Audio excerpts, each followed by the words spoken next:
li sadri wa yassir li amri wahlul 'uqdatam min lisani yafqahu qawli. Bapak-bapak sekalian yang dirahmati Allah Subhanahu wa taala, Ustadz Johar yang kita hormati, yang senantiasa setia menemani kita setiap Jumat malam untuk berbagi ilmunya bersama dengan kita. Semoga pengetahuan kita semakin lama semakin meningkat akan keislamannya insya Allah. Kita bersyukur kepada Allah Subhanahu wa taala atas segala nikmat karunia yang telah Allah berikan kepada kita semua hingga hari ini. Allah masih berikan kesehatan, keselamatan bagi kita, dan Allah masih menghindarkan kita dari wabah yang saat ini sedang melanda. Salawat dan salam kita haturkan kepada baginda Nabi besar Muhammad SAW beserta keluarga, sahabat, dan para pengikutnya yang insya Allah istiqomah hingga di akhir zaman kelak. Kita awali kajian kita pada malam hari ini dengan membaca basmalah bersama-sama. Bismillahirrahmanirrahim. Baik, bapak-bapak sekalian, malam hari ini kita akan melanjutkan tema kajian tentang Sirah Nabawiyah. Dan ini bertepatan juga dengan kelahiran Nabi Muhammad SAW. Ya, semoga ini menjadi momentum bagi kita untuk bisa kembali meneladani, ya, memperhatikan, mempelajari bagaimana keseharian Rasulullah yang bisa kita terapkan dalam kehidupan kita sehari-hari. Semoga kita bisa semakin meningkatkan ya kepahaman kita akan bagaimana kepribadian Rasulullah SAW yang insya Allah akan selalu dipandu oleh Ustadz Johar yang bersama kita. Baik, bapak-bapak sekalian, tadi saya share di grup buku yang dikirim sama Ustadz Johar untuk kita bahas sebagian di malam hari ini tentang apa tadi judulnya sebentar. Nah, ini ya, bekal menuju ke akhirat, ya, tulisan Ibnu Qayyim Al-Jauziyah, Zadul Ma'ad. Nanti seperti biasa kita akan membaca satu persatu, kemudian Ustadz Johar akan menjelaskan. Baik, bapak-bapak sekalian, kita persilahkan kepada Ustadz Johar untuk bisa menyampaikan materinya. Silakan Ustadz Johar. Bisa di-unmute dulu Ustadz Johar. Bismillahirrahmanirrahim. Assalamualaikum warahmatullahi wabarakatuh. Waalaikumsalam warahmatullahi wabarakatuh. Waalaikumsalam warahmatullahi wabarakatuh. Alhamdulillahirabbil alamin wa bihi nasta'inu ala umuri dunya waddin. Wassalatu wassalamu ala asyrafil anbiya'i wal mursalin sayyidina Muhammadin wa ala alihi wa sahbihi ajma'in. Subhanaka la ilma lana illa ma 'allamtana innaka antal alimul hakim. Rabbi shrah li sadri wa yassir li amri wahlul 'uqdatam min lisani yafqahu qawli, amma ba'du. Bapak jamaah yang dirahmati Allah Subhanahu wa taala. Alhamdulillah, senantiasa kita bersyukur kepada Allah Subhanahu wa taala. Malam hari ini Allah pertemukan lagi dalam majelis ilmu untuk kita mempelajari ilmu di antara ilmu-ilmu Allah Subhanahu wa taala. Mudah-mudahan majelis ini menjadi salah satu timbangan amalan kebaikan kita di sisi Allah Subhanahu wa taala. Amin ya rabbal alamin. Sebelum saya lanjutkan, saya minta maaf sebelumnya. Malam hari ini saya agak terlambat. Tadi ada tamu dari Jakarta. Jadi, menemani sebentar. Kemudian baru bisa hadir tadi jam 8.25 waktu Indonesia Barat. Insya Allah untuk malam hari ini, seperti yang disampaikan oleh Ustadz Imam, kita akan mengkaji satu kitab di antara kitab yang berbicara tentang Sirah Nabawiyah. Ini kita berada di bulan Rabiul Awal. Bulan Rabiul Awal itu disebut dengan bulan Nabi Sallallahu Alaihi Wasallam. Dan sebagian yang mengatakan bulan Rabiul Awal itu bulan Maulid atau bulan kelahiran Nabi. Tapi sebenarnya bulan Rabiul Awal itu tidak hanya identik dengan kelahiran Nabi, karena Nabi Shallallahu Alaihi Wasallam juga meninggal di bulan Rabiul Awal. Artinya selain kelahiran Nabi, Nabi di bulan Rabiul Awal ini juga meninggal. Dan Nabi di bulan Rabiul Awal itu juga masuk ke Madinah. Perjalanan hijrah beliau dari Mekah ke Madinah di bulan Rabiul Awal di tanggal 12 beliau sampai ke Madinah. Beliau melakukan perjalanan dari Mekah ke Madinah sekitar 2 minggu. Di akhir sekitar tanggal 27-an itu beliau mulai perjalanan dari Mekah, kemudian sekitar tanggal 12-an beliau sampai di Madinah. Perbedaan pendapat dari para ulama sejarah ya tentang tanggal, kepastian dan lain sebagainya pasti ada perbedaan pendapat, karena berbicara tentang sejarah ini kan sesuatu yang ditulis bukan di hari ketika hal itu terjadi kan. Jadi ditulisnya itu jadi beberapa tahun setelahnya. Sehingga untuk penentuan kapan pasti tanggal jamnya, jadi pastikan ada perbedaan pendapat. Tapi ala kulli hal, bulan Rabiul Awal ini disebut bulan Nabi Sallallahu Alaihi Wasallam karena ada banyak peristiwa yang berkaitan dengan Nabi Sallallahu Alaihi Wasallam yang terjadi di bulan Rabiul Awal. Karena itu maka sudah menjadi suatu keniscayaan ketika bulan Rabiul Awal ini kita ingin lebih mendekat secara pengetahuan tentang Nabi Sallallahu Alaihi Wasallam. Maka majelis-majelis maulid kebanyakan juga diisi dengan cara memperkenalkan Nabi Sallallahu Alaihi Wasallam. Dan di antara cara kita mencintai Nabi Sallallahu Alaihi Wasallam juga bergembira dengan kelahiran beliau. Rasulullah Allah Subhanahu Wa Taala berfirman, "Qul bi fadlillahi wa bi rahmatihi fa bidzalika falyafrahu wa khairun mimma yajma'un." Katakanlah, dengan karunia dan rahmat Allah Subhanahu Wa Taala hendaklah mereka itu bersukacita, karena itu lebih baik daripada apa yang mereka lakukan. Ibnu Abbas menafsirkan bahwasanya rahmat itu adalah kehadiran Nabi Sallallahu Alaihi Wasallam, karena Rasulullah diutus tidak lain adalah sebagai rahmat bagi seluruh alam. Wa ma arsalnaka illa rahmatan lil. Kami tidak mengutusmu Muhammad kecuali sebagai rahmat. Nah, maka Al-Quran ini ditafsirkan antara satu ayat dengan ayat yang lain. Qul bi fadlillahi wa bi rahmatihi. Katakanlah dengan karunia dan rahmat Allah hendaklah mereka bersukacita, bergembira. Apa rahmat Allah itu? Ditafsirkan dalam surat yang tadi saya baca, wa ma arsalnaka illa rahmatan lil alamin. Maka wajar apabila di bulan Maulid ini banyak yang bersukacita memperingati hari kelahiran Nabi Sallallahu Alaihi Wasallam. Banyak cara bagi kaum muslimin untuk memperingati. Ada yang dengan hadirkan majelis-majelis ilmu, ada yang dengan bersalawat, ada yang dengan membagikan makanan, ada yang dengan petasan dan lain sebagainya. Di beberapa negara Arab ada yang menggunakan petasan, bahkan kadang menembakkan meriam, atau kalau di Mesir itu berbagi kue disebut halawiyat, manisan-manisan itu biasanya dibagikan kepada anak-anak di jalan-jalan. Artinya ada banyak cara untuk mengungkapkan kegembiraan kita dengan hadirnya Nabi Sallallahu Alaihi Wasallam. Bahkan di sebagian daerah kita, saya di Bangka Belitung ini ada sebagian desa itu yang perayaan hari Maulid itu hampir sama dengan perayaan hari Lebaran. Jadi sama bertamu, kemudian juga menghidangkan makanan dan lain sebagainya. Cuman sekarang nggak terlalu ramai karena memang kita terkendala dengan COVID. Ala kulli hal itu diantara kenapa kita berbahagia dengan hadirnya Nabi Sallallahu Alaihi Wasallam. Nah, kemarin beberapa pekan yang lalu kita mengkaji satu kitab dari karya Al-Imam At-Tirmidzi, Asy-Syama'il Al-Muhammadiyah, jadi tentang sifat-sifat Nabi Sallallahu Alaihi Wasallam. Tapi kita masih berbicara tentang sifat-sifat fisik. Untuk berbicara tentang sifat-sifat kepribadian Rasulullah ada di buku-buku belakang, bagian-bagian belakang dari buku Syama'il Muhammadiyah. Maka saya mencoba untuk mencari satu kitab yang kira-kira to the point, agak to the point gitu.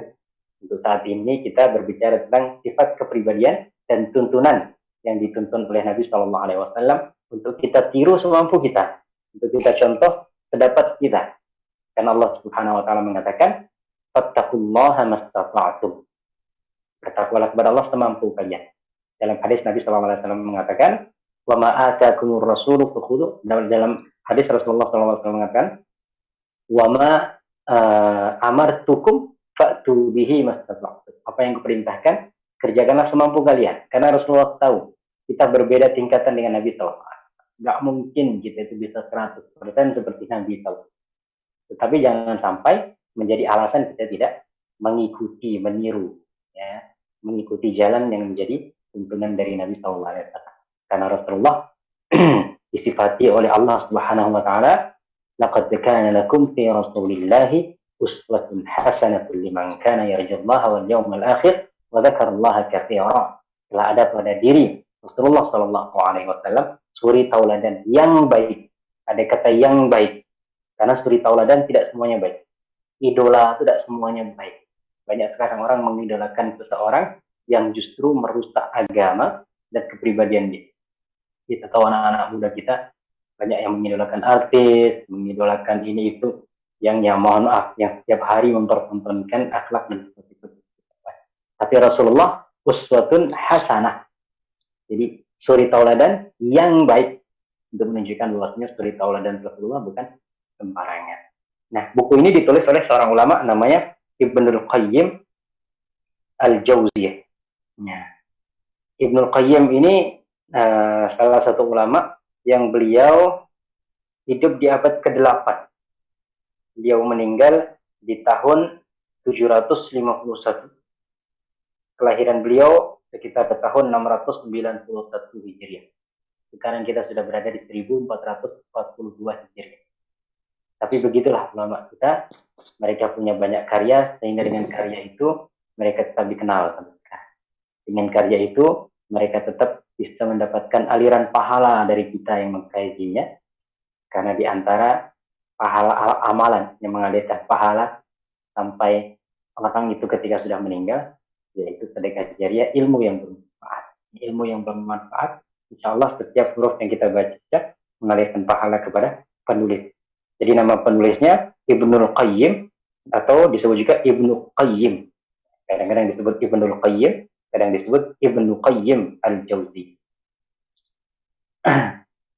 Judulnya dalam bahasa Arab aslinya Zadul Ma'ad.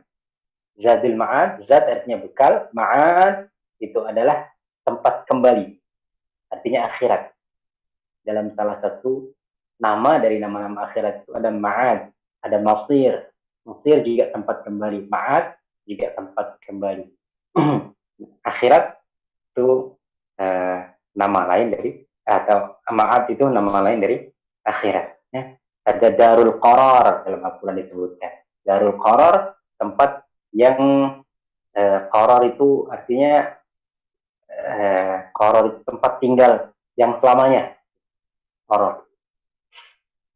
Nah, kita langsung masuk ke ini, kita akan membaca tentang bagaimana Rasulullah Shallallahu Alaihi Wasallam hidup, ya, supaya kita bisa mencontoh. Dan satu lagi, karena kita juga berada di momen yang sekarang lagi rame-rame tentang penghinaan terhadap Nabi Shallallahu Alaihi Wasallam melalui karikatur. Ulama Islam semuanya sepakat bahwasanya Nabi Shallallahu Alaihi Wasallam tidak boleh digambarkan, tidak boleh digambar dengan apapun, dengan lukisan atau bahkan dipersonifikasi dengan seseorang. Makanya film-film tentang Nabi Shallallahu Alaihi Wasallam tidak pernah menampakkan wajah atau bahkan fisiknya. Biasanya cuma ditampilkan dengan cahaya. Kalau Umar bin Khattab, Abu Bakar As-Siddiq, sahabat-sahabat Rasulullah, masih bagian ulama membolehkan untuk memvisualisasikan, ya. Sehingga kita ada serial, apa namanya, film serial itu Umar bin Khattab. Itu sekitar tahun 2015, itu sebulan penuh. Itu ada tokohnya yang menjadi Umar bin Khattab. Tapi Rasulullah tidak bisa. Ulama semua sepakat nggak boleh melukis, menggambar sosok Nabi Sallallahu Alaihi Wasallam. Apalagi menggambar dalam artian menghina atau merendahkan, karikatur-karikatur, ya, yang tujuannya untuk merendahkan Nabi atau merendahkan ajaran Nabi Sallallahu Alaihi Wasallam. Kita semua tahu sekarang lagi rame bagaimana Prancis melalui presidennya ini kan, ya, membolehkan atau bahkan merestui adanya karikatur yang menghina atau merendahkan Nabi Sallallahu Alaihi Wasallam. Umat Islam sekarang bergejolak sebagian memboikot, sebagian mengecam, sebagian negara bahkan memanggil duta besarnya. Dan nah, dengan momen seperti ini, kita sebagai umat Nabi Sallallahu Alaihi Wasallam tentu orang yang kita cintai dihinakan, pasti ada perasaan dongkol. Rasulullah itu lebih mulia daripada orang tua kita, untuk lebih kita muliakan daripada orang tua kita. Makanya Allah mengatakan, An-Nabiyyu awla bil mu'minina min anfusihim wa azwajuhu ummahatuhum. Nabi itu lebih diutamakan daripada diri orang beriman. Artinya ketika ada kepentingan pribadi kita dengan kepentingan Nabi Shallallahu Alaihi Wasallam, sebagai orang yang beriman kita harus mengedepankan kepentingan Nabi. Maka sahabat-sahabat itu banyak yang berkorban, mengorbankan harta jiwanya bahkan demi Nabi Shallallahu Alaihi Wasallam. Abu Bakar As-Siddiq itu ketika hijrah, beliau dalam perjalanan dari Makkah ke Madinah berpindah-pindah posisi. Kadang Abu Bakar itu berada di depan Nabi Shallallahu Alaihi Wasallam, kadang di belakang, kadang di sisi kanan, kadang di sisi kiri. Ditanya Rasulullah, Abu Bakar, kenapa kamu melakukan hal itu? Abu Bakar mengatakan, ya Rasulullah, kadang aku terpikir, aku takut musuh itu datang dari depan, sehingga aku berada di depanmu, supaya yang terkena duluan aku. Satu kali aku terpikir, bisa jadi musuh itu datang dari belakang, sehingga aku berada di belakangmu. Kalaupun musuh itu menyerang, aku dulu yang kena. Kadang saya di kanan, kadang saya di kiri, dan lain sebagainya. Bahkan ketika masuk ke gua Thur, itu Abu Bakar masuk duluan. Rasulullah tunggu di luar, aku masuk duluan. Kalau ada binatang-binatang berbisa, ada hal-hal yang membahayakan, biar aku dulu yang kena. Dibersihkan dulu. Baru setelah dipastikan bahwasanya steril, Rasulullah dipersilahkan untuk masuk. Bahkan ketika tidur, Abu Bakar itu menahan 2 lubang. Yang lubang itu ternyata ada binatang buasnya. Binatang berbisa. Sehingga Abu Bakar mukanya merah karena menahan sengatan binatang itu. Tapi dia rela menutup dengan badannya supaya tidak menyakiti Nabi Sallallahu Alaihi Wasallam. Artinya orang-orang beriman, kalau ada kepentingan pribadi dengan kepentingan Nabi, maka kepentingan Nabi lebih diutamakan. Ada salah seorang sahabat, saya lupa namanya, mungkin Khobab bin Araf kalau tidak salah. Jadi beliau ini dulu disiksa oleh pembesar Quraisy, ya. Disiksa sedemikian rupa. Kemudian pembesar Quraisy mengatakan, wahai Khobab, ya bagaimana pendapatmu kalau Muhammad saja yang aku siksa seperti ini, kamu bisa duduk-duduk. Artinya, ya Muhammad saja yang seharusnya disiksa, bukan? Tapi sahabat ini mengatakan, demi Allah, aku tidak rela, ya Nabi Muhammad yang disiksa, lebih baik aku disiksa daripada Nabi yang disiksa. Jadi akan lebih tersakiti lagi jika Rasulullah yang disiksa daripada dia. Ini diantara bagaimana sahabat-sahabat Rasulullah SAW mencintai Nabi SAW. Maka ketika Nabi Muhammad dihinakan, direndahkan, dilecehkan, tentu sebagai umat yang beriman, kita marah. Karena kalau ke orang tua kita dihinakan, dilecehkan saja kita marah. Apalagi Nabi kita. Yang tadi saya sampaikan, Nabi itu lebih harus kita muliakan daripada kedua orang tua kita, bahkan daripada diri kita sendiri. Nah ini yang tidak dipahami, ya mohon kita katakan tidak dipahami oleh Presiden Macron. Dia seakan-akan dengan kebebasan berekspresi itu apa saja bisa disampaikan, walaupun harus menyinggung sana, harus melukai perasaan. Tidak tahu bahwasanya Nabi SAW bagi orang yang beriman itu lebih dicintai daripada diri mereka. Maka wajar kalau semuanya ada orang yang kemudian bersikap ekstrim, ya, sampai memenggal kepala. Terakhir kemarin ada 3 orang yang meninggal di gereja Magdam itu. Ya Allah alam, kita tentu sebagai umat berimannya, umat Islam, kita tidak membolehkan tindakan-tindakan anarkis seperti itu. Tapi ya kita paham bahwasanya kalau kita masih bisa nih menahan emosi, menahan amarah, gitu. Ada 1-2 orang yang mungkin tidak bisa menahan amarah karena saking marahnya dia. Kalau orang tua kita disakiti saja, kita nggak bisa menjamin, gitu. Ada orang yang bisa menahan amarah. Bisa jadi bangun nonjok atau mukul dan sebagainya. Nah ini ada 2 miliar umat Islam yang tersakiti. Nah di antara 2 miliar itu kan bisa jadi 1, 2, 3 orang tidak bisa menahan gejala emosi ini sehingga bertindak melampaui akal sehat.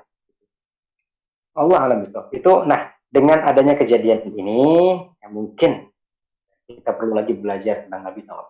Nabi tidak seperti yang digambarkan, dan sifat-sifat Nabi seperti ini, seperti ini. Akan kita kaji insyaallah dalam kitab Zadul Ma'ad. Kita langsung saja masuk ke halaman ke-7. Ustaz Imam, mukadimah saya mohon maaf agak panjang. Kita akan mengkaji seperti baik Ustaz. biasa. Ya, kita akan baca secara bergiliran. Kita langsung masuk Halaman ke 7 halaman ya 7. Ustaz ya. Ya.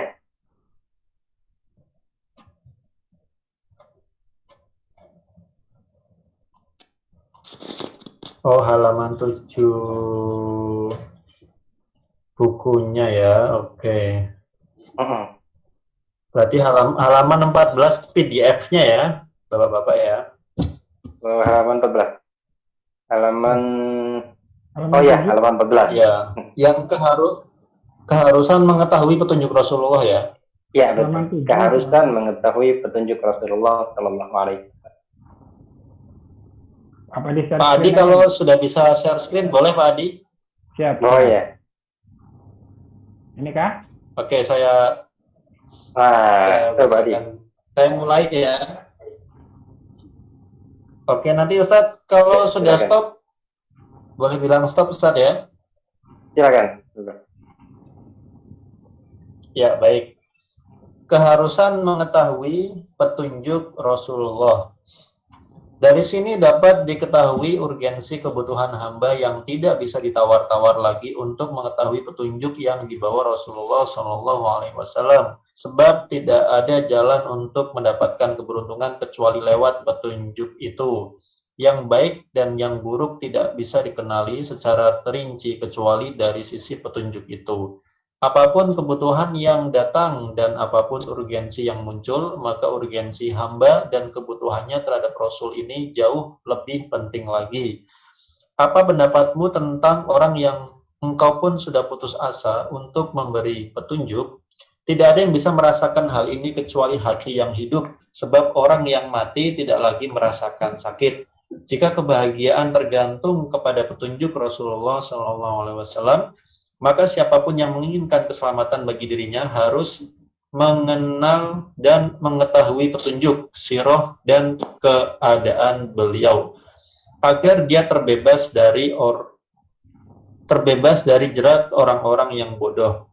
Dalam hal ini manusia ada yang menganggap sedikit, menganggap banyak, dan ada pula yang sama sekali tidak mendapatkannya. Karunia hanya ada di tangan Allah yang diberikan kepada siapapun yang dikehendakinya. Lagi Ustaz? Jadi setelah mukaddimah, setelah mukaddimah di beberapa lembar sebelumnya itu ya, Ibnu Qayyim kemudian mengatakan, disinilah perlunya kita mengetahui petunjuk Nabi Sallallahu Alaihi Wasallam. Karena dalam Al-Quran, surat Al-Kahfi disebutkan, "Faman kana yarju liqa'a wa man kana yarju liqa'a rabbih falya'mal 'amalan shalihan wa la yusyrik bi'ibadati rabbih ahada."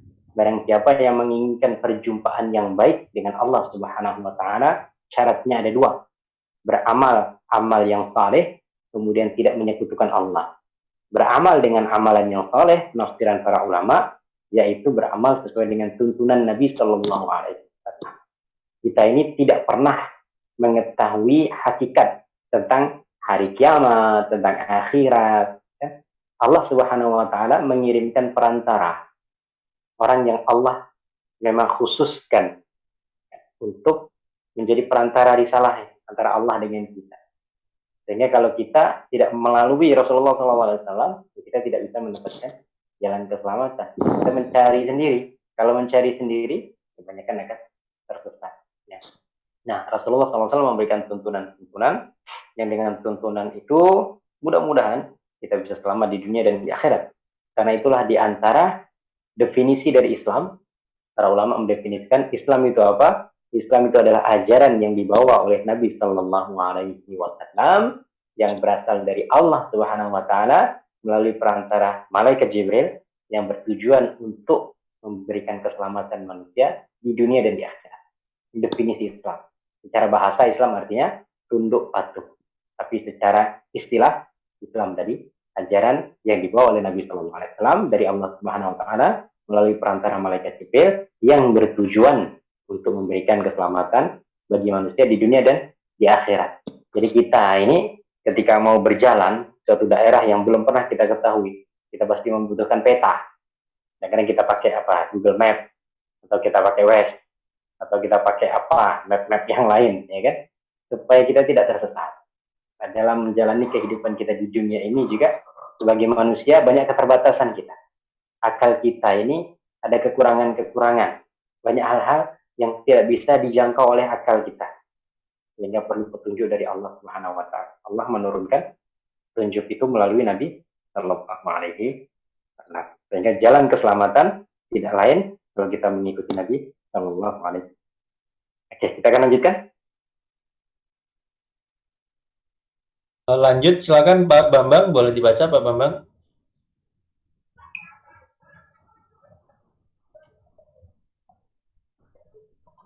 Masih di mute Pak Bambang. Oh iya, masih di halaman 7 ya? Iya, ini tuntunan Iya, masih Rasulullah. bagian bawah. Oke, bismillahirrahmanirrahim. Tuntunan Rasulullah SAW saat makan dan minum. Petunjuk dan perilaku beliau saat makan dan minum tidak ada yang dipungkiri dan tidak ada yang hilang sia-sia. Apapun yang disodorkan dari makanan yang baik, maka beliau memakannya, kecuali jika makanan itu kurang berkenan di hatinya. Maka beliau meninggalkan tanpa mengharamkannya. Beliau tidak pernah mencela suatu makanan pun. Jika berkenan, beliau memakannya, dan jika tidak berkenan, beliau membiarkannya, seperti daging biawak yang ditinggalkannya, karena beliau tidak biasa memakannya. Beliau udah sampai terus ya. Ya, Beliau, saya jelaskan sedikit Pak. Jadi di sini Nabi SAW di antara akhlak beliau, ya, bagaimana beliau itu tidak mau menyinggung perasaan orang. Kalau beliau suka makanan itu beliau makan. Kalau tidak suka tidak pernah mencela. Jadi biarkan. Jadi nggak bilang ini tidak enak, ini itu dan lain sebagainya, ya kan? Kurang wow atau gimana. Nah, Rasulullah pernah dikatakan biawak. Ini biawak ini beda biawak kita dengan biawak gurun pasir. Biawak gurun pasir ini nggak kayak biawak kita Pak. Kalau biawak kita ini kan jijik ya, sehingga biawak kita ini memang tidak dibolehkan karena jijiknya itu. Jadi binatang yang menjijikkan itu kan salah satu sifat yang diharamkan. Ada yang berkuku kemudian menjijikkan. Artinya secara perasaan kita itu sudah. Tapi biawak gurun pasir itu kadal istilahnya, seperti kadal lebih besar. Itu memang orang Arab, terutama orang-orang Arab Badui itu biasanya memakan. Pernah Rasulullah itu ditawari oleh Khalid bin Walid untuk sama-sama makan biawak. Rasulullah tidak. Tetapi Rasulullah tidak mengharamkannya. Maka di sini disebut hadis takriri. Hadis takriri itu hadis yang Rasulullah tidak mengucapkan, tidak melakukan, tapi tidak menyalahkan. Sehingga makan biawak gurun tadi itu dibolehkan karena Rasulullah tidak mengharamkan. Walaupun Rasulullah tidak makan. Oke, kita lanjut. Oke.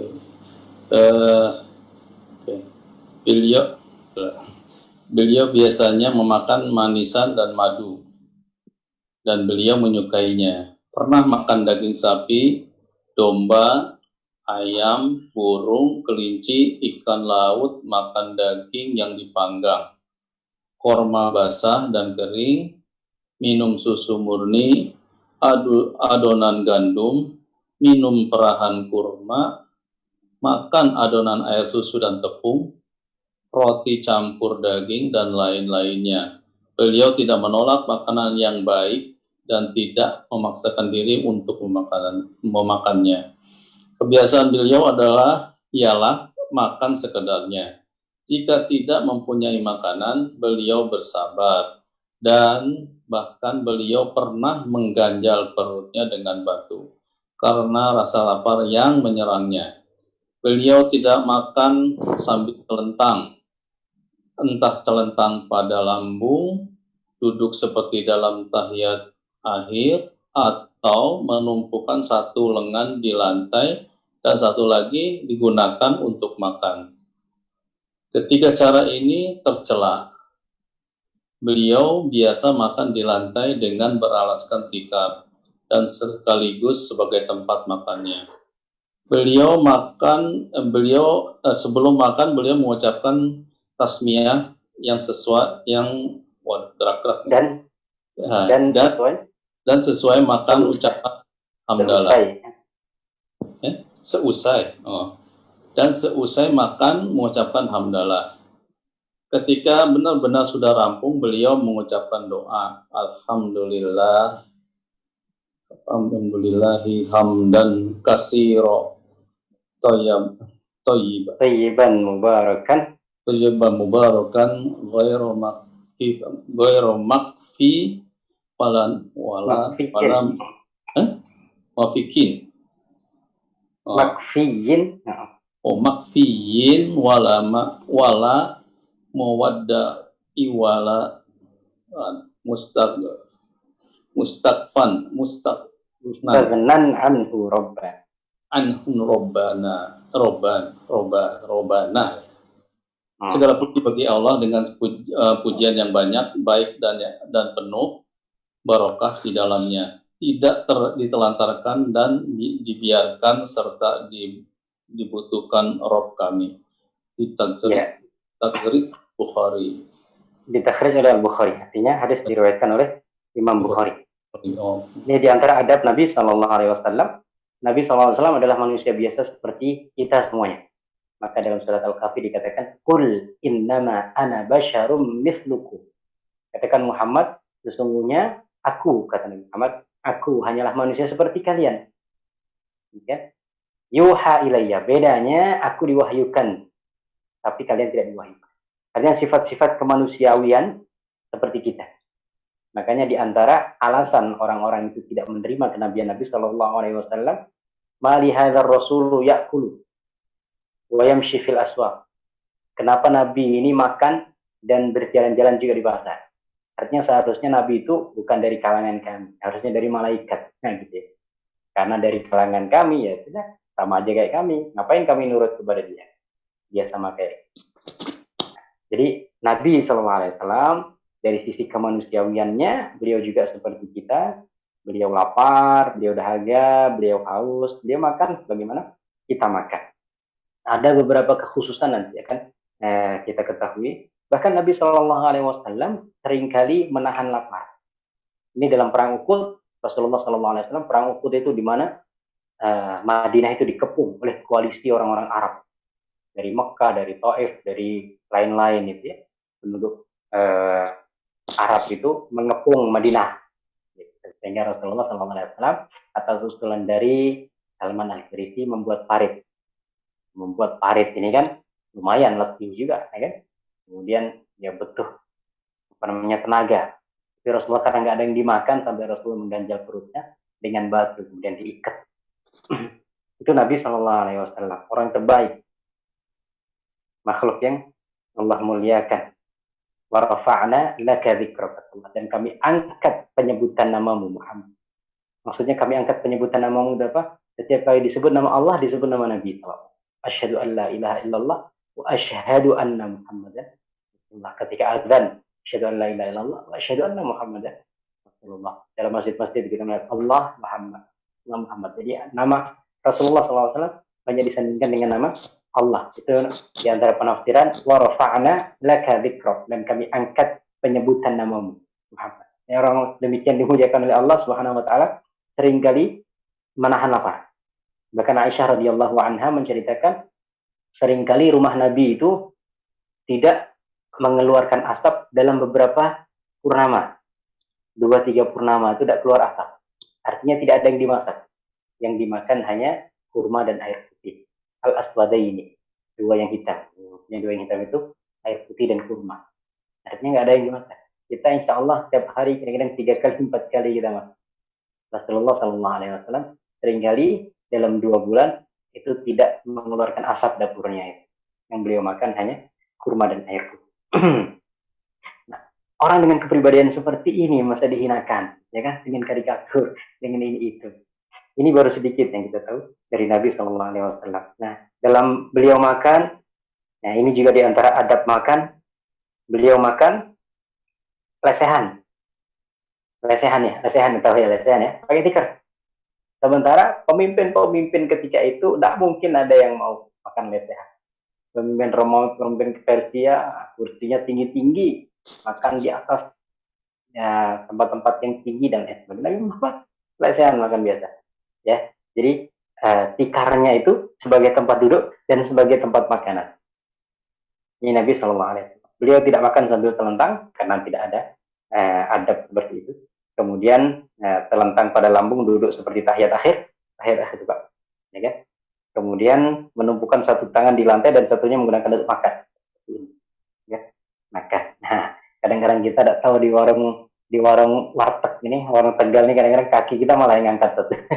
Bukan hanya tangan, kaki yang angkat satu kan. Nah, sambil enak betul makan. Rasulullah. Ya, Rasulullah makan sambil duduk bersila, mutarobian, duduk bersila, ya duduk bersama para sahabat Sallallahu Alaihi Wasallam. Beliau ketika makan mengucapkan tasmiyah itu Bismillahirrahmanirrahim.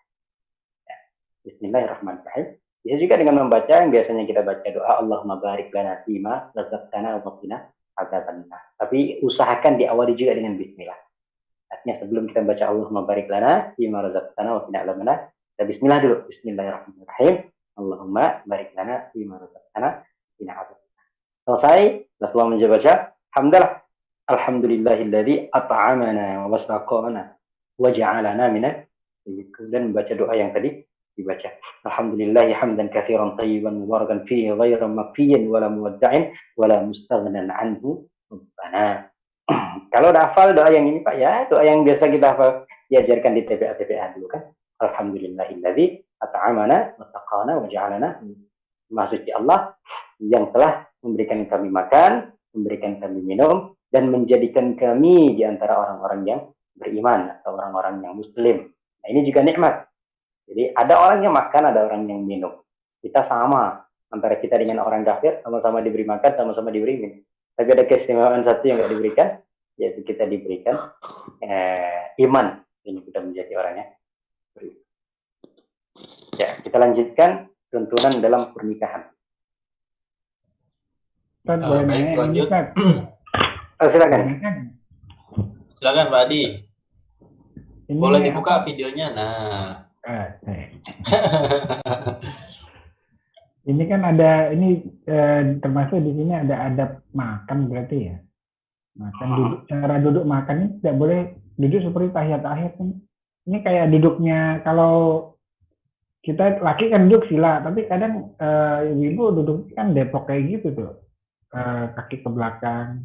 Kita makan, kalau misalkan kita makan jagongan di bawah itu kadang sering kalau kaki capek akhirnya biar dekat ke makanan, tapi ini malah tercela ya.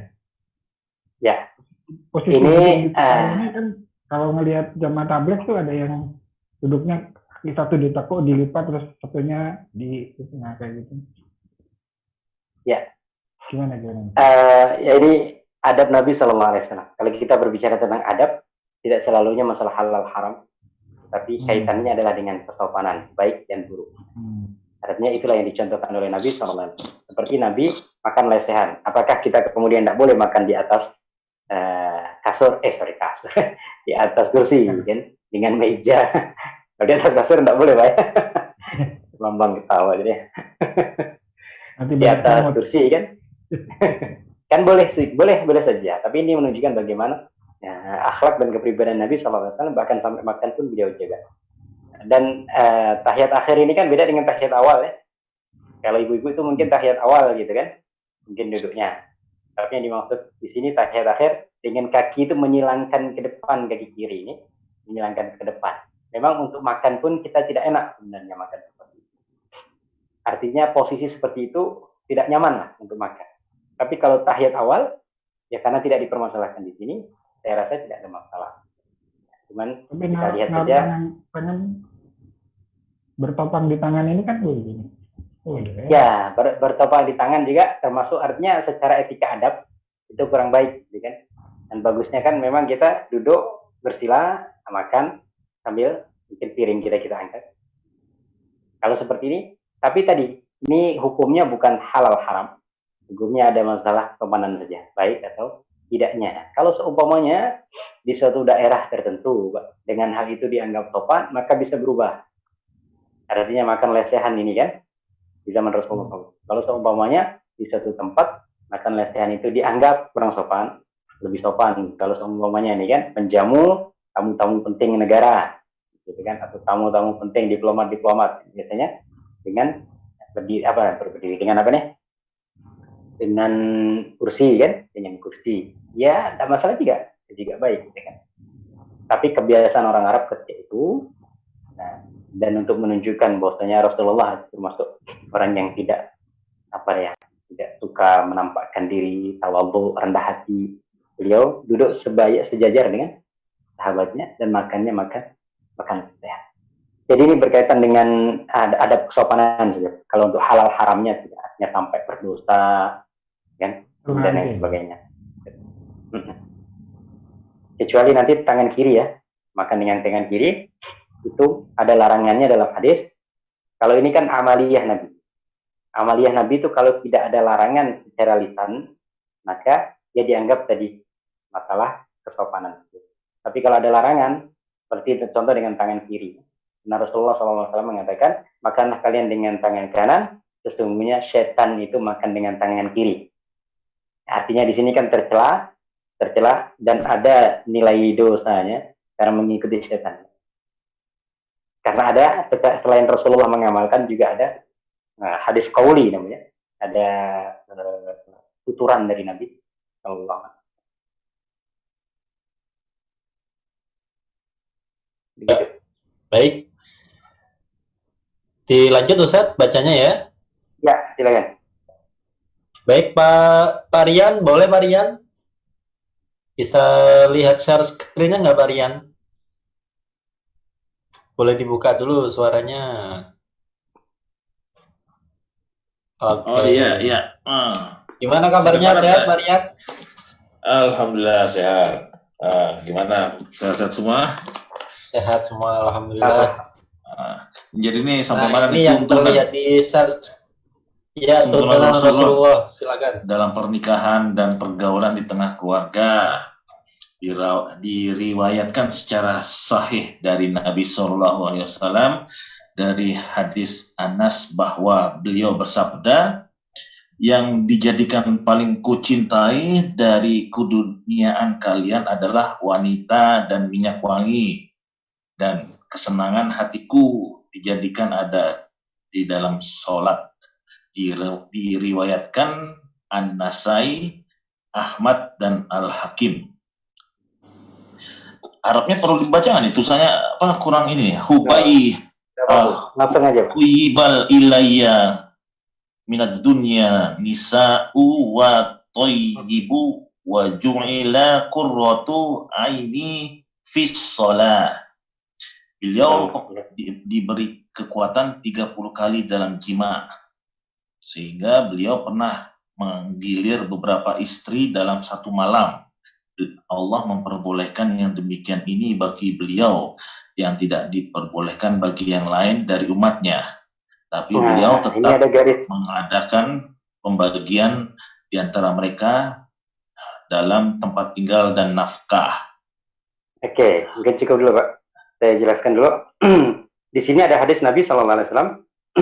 Hubbiba ilayya minad dunya an-nisa wa tibu. Tib artinya wangian. Dijadikan hal yang paling aku cintai dalam dunia ini adalah perempuan dan wangian. Ini hadis kalau kita tidak pahami secara benar, seakan-akan Rasulullah SAW, ya, seakan-akan itu haus dengan wanita, kan? Ya, atau kalau seumpamanya dengan bahasa kasar dari orang-orang orientalis itu hiperseks. Tapi sebenarnya tidak begitu. Jadi maksudnya hubbiba ilayya minad dunya an-nisa, dijadikan di antara dunia yang kucinta itu wanita, karena di zaman dulu wanita-wanita itu dikucilkan, ya, dipandang sebelah mata, gitu. Nah, Rasulullah mencintai perempuan bukan hanya sebagai istri, tapi sebagai anak, mencintai perempuan sebagai ibu, mencintai perempuan sebagai saudara, mencintai perempuan sebagai ponakan, sebagai bibi, dan lain sebagainya. Jadi jangan dipahami bahwasanya Rasulullah SAW mencintai perempuan itu hanya sebagai pelampiasan hawa nafsu. Tidak. Tapi kecintaan Rasulullah SAW terhadap perempuan itu cinta perempuan sebagai anak. Di masa itu, anak perempuan itu sesuatu yang dianggap aib. Sehingga di antara informasi dari Al-Quran menyebutkan wa idza busyira ahaduhum bil untha dhalla wajhuhu muswaddan wa huwa kadhim. Apabila salah seorang di antara mereka, orang-orang Arab di zaman itu, dikasih kabar gembira dengan lahirnya anak perempuan, redaksi Al-Quran dikatakan dikasih kabar gembira dengan lahirnya anak perempuan, artinya kelahiran anak, laki-laki maupun perempuan, itu sebenarnya kabar gembira. Tetapi orang-orang Arab ketika diberikan kabar tentang lahirnya anak perempuan, dhalla wajhuhu muswaddan wa huwa kadhib. Wajahnya menghitam, menahan amarah, menahan rasa malu. Ayumsikuhu ala hunin am yadustuhu fit turab. Pilihannya dua. Dia membesarkan anak perempuan itu, kemudian dia menahan kehinaan. Karena dia punya anak perempuan dianggap hina, sehingga kalau dia membesarkan, tetap mengasuh anak perempuan itu, dia tetap mempertahankan kehinaan. Am yadustuhu fit turab. Atau dicampakkan ke dalam debu. Maksudnya dikubur hidup-hidup. Maka di antara ayat Al-Quran mengatakan wa idzal mau'udatu su'ilat. Di hari kiamat nanti perempuan-perempuan yang dikubur hidup-hidup itu akan dibangkitkan, ditanya bi ayyi dzambin qutilat. Karena apa mereka itu dibunuh? Artinya apa dosa anak-anak perempuan itu dibunuh? Nah, kehidupan yang ketika itu dengan perempuan seperti itu ya. Perempuan tidak mendapatkan harta warisan, ya, perempuan ini itu dan lain sebagainya. Rasulullah SAW menyebutkan hadis ini untuk menunjukkan bahwasanya dalam Islam perempuan dihormati dan dicintai. Jadi dijadikan perempuan itu sebagai dunia yang aku cintai. Rasulullah cintai sebagai anak, dicintai sebagai istri, dicintai sebagai pupu, sebagai ponakan, sebagai ibu, sebagai nenek, sebagai itu dan lain sebagainya. Jadi kita supaya tidak salah memahami hadis ini, itu yang pertama. Kemudian yang kedua, Rasulullah dijadikan dalam sholatnya itu kesenangan hati. Sehingga sholatnya Rasulullah itulah istirahatnya Rasulullah. Sehingga kalau masuk waktu sholat itu, Rasulullah berkata kepada Bilal, wahai Bilal, istirahatkan aku dengan sholat. Istirahatkan aku dengan sholat. Artinya berikan ketenangan hatiku ini dengan aku. Kalau kita tidak istirahatkan aku dari sholat. Supaya tidak ada sholat kan. Jangan azan dulu lah supaya tidak sholat. Kalau Rasulullah ada. Kalau sudah waktunya masuk, langsung. Bilal azan. Aku ingin cepat-cepat sholat. Karena Rasulullah istirahat dari kepenatan dunia ini. Waju'ilat qurratu aini fi shalah. Maka tidak mengherankan sebenarnya ketika kita mendapatkan hadis di mana Rasulullah sholat sampai kakinya bengkak. Karena merasakan kenikmatan. Orang main bola itu sampai kadang-kadang kegores kakinya, cedera ini itu sampai bengkak-bengkak, ya kan? Atau mungkin jempolnya lecet, itu masih senang main bola. Kenapa? Karena ada kenikmatan main bola. Kalau kita jangankan sampai bengkak kaki kan, agak berdiri lama dikit udah, kan nggak merasakan ada kenikmatan. Seperti orang main bola tadi saya sampaikan, orang main bola berani cedera, berani ini lecet dan lain sebagainya, karena merasakan ada kenikmatan dalam main bola. Nah Rasulullah, kenapa kok sampai kaki bengkak itu Rasulullah tidak merasa gitu, masih pengen sholat juga, karena tadi ada kenikmatan ketika beliau sholat. Nah, beliau ini ada kekhususan yang Allah berikan. Di antara kekhususan yang Allah berikan kepada para nabi, kekuatan secara fisik dan juga secara biologis. Nabi SAW itu ya, diberikan kekuatan 30 kali dalam jima. Artinya dalam semalam itu bisa menggilir istrinya. Bahkan seluruh istrinya, 11 istri Rasulullah itu pernah digilir dalam semalam. Nah ini jangan coba-coba Pak, karena istri cuma satu. Ya, makanya di garis bawah ini sama Imam Ibnul Qayyim, tidak boleh bagi yang lain dari umatnya. Karena istrinya maksimal 4. Gimana mau menggilir semua kan? Ya 4 lah maksimal. Nah, Rasulullah diberikan keistimewaan. Pak Bambang ketawa terus dari tadi. Bahkan bukan hanya Nabi SAW, Nabi Sulaiman. Dalam salah satu riwayat, Nabi Sulaiman dikatakan, Nabi Sulaiman pernah berjanji, saya akan, Nabi Sulaiman ini kan, walaupun tidak disebutkan dalam Al-Quran ya, tapi diriwayatkan dalam beberapa penafsiran ulama itu, ya, memiliki 1000 istri. Dengan dalam suatu malam, Nabi Sulaiman itu pernah berjanji, saya akan menggauli semua istriku, kemudian supaya melahirkan laki-laki, yang laki-laki itu akan saya jadikan sebagai pasukan-pasukan yang berperang di jalan Allah. Nah, gitu ya. Tapi Nabi Sulaiman tidak mengatakan insya Allah. ya, tidak memasrahkan kepada Allah Subhanahu wa taala, sehingga ditegur oleh Allah Subhanahu wa taala. Artinya ada kekuatan yang Allah berikan kepada para nabi ini secara fisik, secara biologis, pun secara mental ya, yang kadang-kadang tidak dimiliki oleh orang lain. Nabi SAW itu seringkali puasa tidak berbuka, jadi sambung puasa. Ketika ditanya Rasulullah, kenapa engkau tidak berbuka? Allah yang memberikanku makan, maka kalian tidak boleh. Kita tidak boleh puasa berkelanjutan. Malam tidak makan sampai besok, tidak boleh. Tapi Rasulullah boleh, karena Rasulullah Allah yang memberi makan. Rasulullah itu tidur matanya, tetapi hatinya tidak tidur. Nah, kalau kita bukan hanya mata, hati, kepala semuanya tidur. Itu di antara keistimewaan yang secara fisik, secara mental, secara biologis juga di sini disebutkan. Oke, kita lanjut. Ya, baik, lanjut Pak Adi, silakan Pak Adi. Masih on Pak Adi? Oke. On. Oke, silakan. Kehidupan beliau bersama para istri merupakan pergaulan yang amat baik, penuh dengan sajian akhlak yang mulia. Beliau pernah mengirim beberapa anak perempuan dari kalangan Ansor kepada Aisyah agar mereka bermain bersama. Jika Aisyah minum dari suatu gelas, maka beliau mengambil gelas itu dan ikut meminumnya pada bagian gelas yang diminum Aisyah. Beliau terlentang dengan posisi kepala di pangkuan Aisyah sambil membaca Al-Quran. Padahal, boleh jadi Aisyah sedang haid.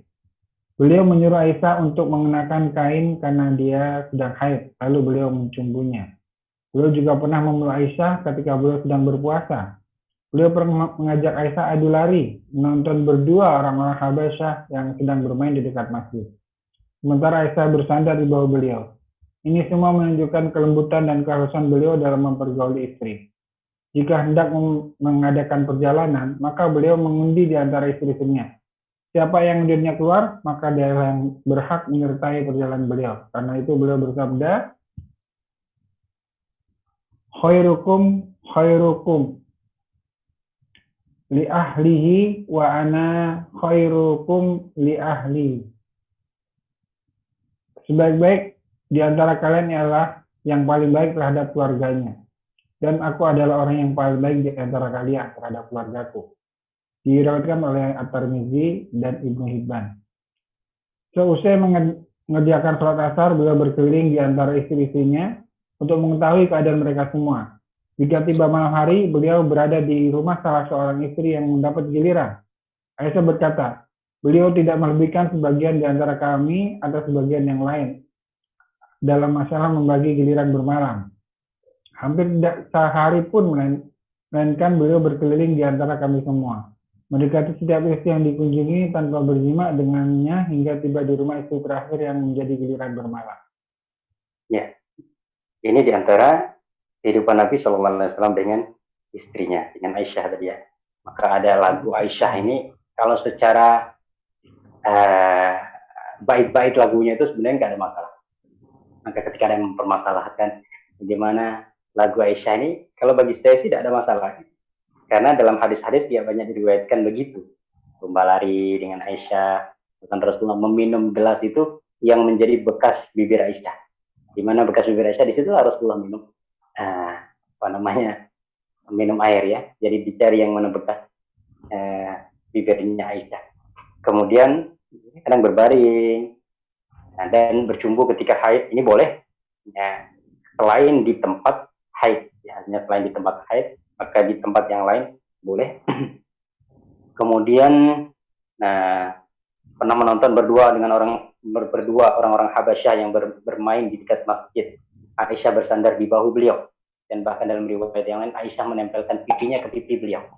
Jadi bukan Aisyah di belakangnya Nabi menyandarkan dagunya di bahu Nabi SAW, kemudian pipinya ditempel ke pipi Nabi. Jadi benar-benar romantis. Nah, ini boleh dicontohkan kalau yang seperti Boleh. Kalau Anda melakukan perjalanan, Rasul mengundi. Kan? Mengundi artinya supaya tidak ada cemburuan antara satu dengan yang lainnya. Dan setiap sore Rasulullah mendatangi istrinya. Nah, kalau pas malamnya di giliran yang mana baru Rasulullah datang. Sepertinya di giliran Aisyah malam ini, maka malam berbeda. Tapi sorenya dia datangi dulu semua istrinya, bertanya tentang kabar dan sebagainya. Oke. Pak Ustadz mau nanya, Pak Lanjut. Ustadz. Oh, silakan. Yang kata-kata ini apa dari ini berarti bisa jadi buat pegangan ya? Apa boleh ya kita melakukan undian ya? Berarti Pak Ustadz ya, mengundi gitu ya, melakukan undi itu boleh ya Pak Ustadz? Jadi ini bisa jadi sebagai dasar hukum nggak ya? Dasar hukum nggak ini Pak Ustadz? Undian dalam artian apa? Kalau undian dalam artian ada judinya, ada semacam apa ya, timar namanya, timar itu semacam judi ya, maka tidak dibolehkan. Kalau undian dalam artian tadi kan, jadi seperti di kopiok, nah siapa yang keluar, kita arisan seperti itu kan, yang kena arisan nih, ini siapa namanya yang keluar, nah kan, bulan ini bulan, maka tidak masalah. Tapi kalau undian dalam artian judi, jadi ada suatu hadiah yang diperebutkan, gitu. Nah, seperti cara kuis gitu ya Pak ya, misalnya apa? Sistemnya kalau kuis umumnya memang kuis itu dia ada nomornya masuk kan, nomornya masuk diacak, ya silahkan, tidak masalah.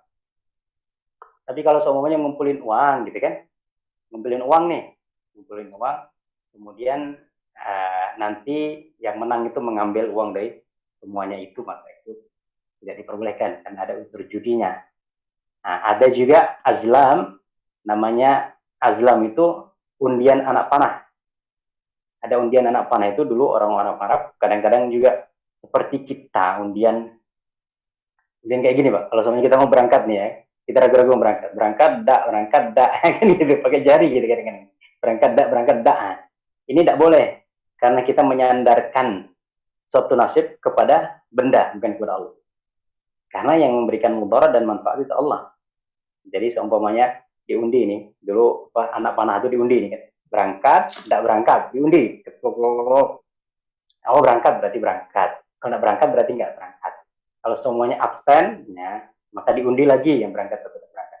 Ini kan kita menyandarkan suatu manfaat, kebaikan atau mudarat, kecelakaan kepada benda. Maka kalau kita ya azam saja, kita mau apa, sudah. Fa idza azamta fatawakkal 'ala Allah. Kalau kamu berazam sesuatu, sudah bismillah, serahkan kepada Allah, tawakal. Bismillahi tawakal itu Allah. Mau berangkat melakukan sesuatu, tidak perlu pakai undian tadi ya. Dia berangkat. Oh pas berangkat ini kan. Akhirnya berangkat. Nah itu undian yang dalam Arab dulu disebut azlam, undian anak panah. Nah, tapi kalau undian seperti tadi kan, undian untuk menggilir, ada 10 orang, siapa yang akan berangkat duluan? Nah, digilir. Begitu mungkin Pak. Ya silakan lanjut Pak. Ya baik. Selanjutnya bisa dibaca Pak Sudirman, silakan Pak Sudirman. Apa? Salah. Bismillahirrahmanirrahim. Tuntutan Rasulullah ketika beranjak tidur dan bangun. Terkadang beliau tidur di atas kasur, terkadang di atas kulit yang sudah disamak, terkadang di atas tikar, terkadang di atas tanah, terkadang di atas dipan, dan terkadang di atas kain hitam. Ubaid bin Tamin meriwayatkan dari pamannya, ia berkata, aku pernah melihat Rasulullah SAW berbaring di masjid dengan meletakkan salah satu kaki di atas kaki yang lain.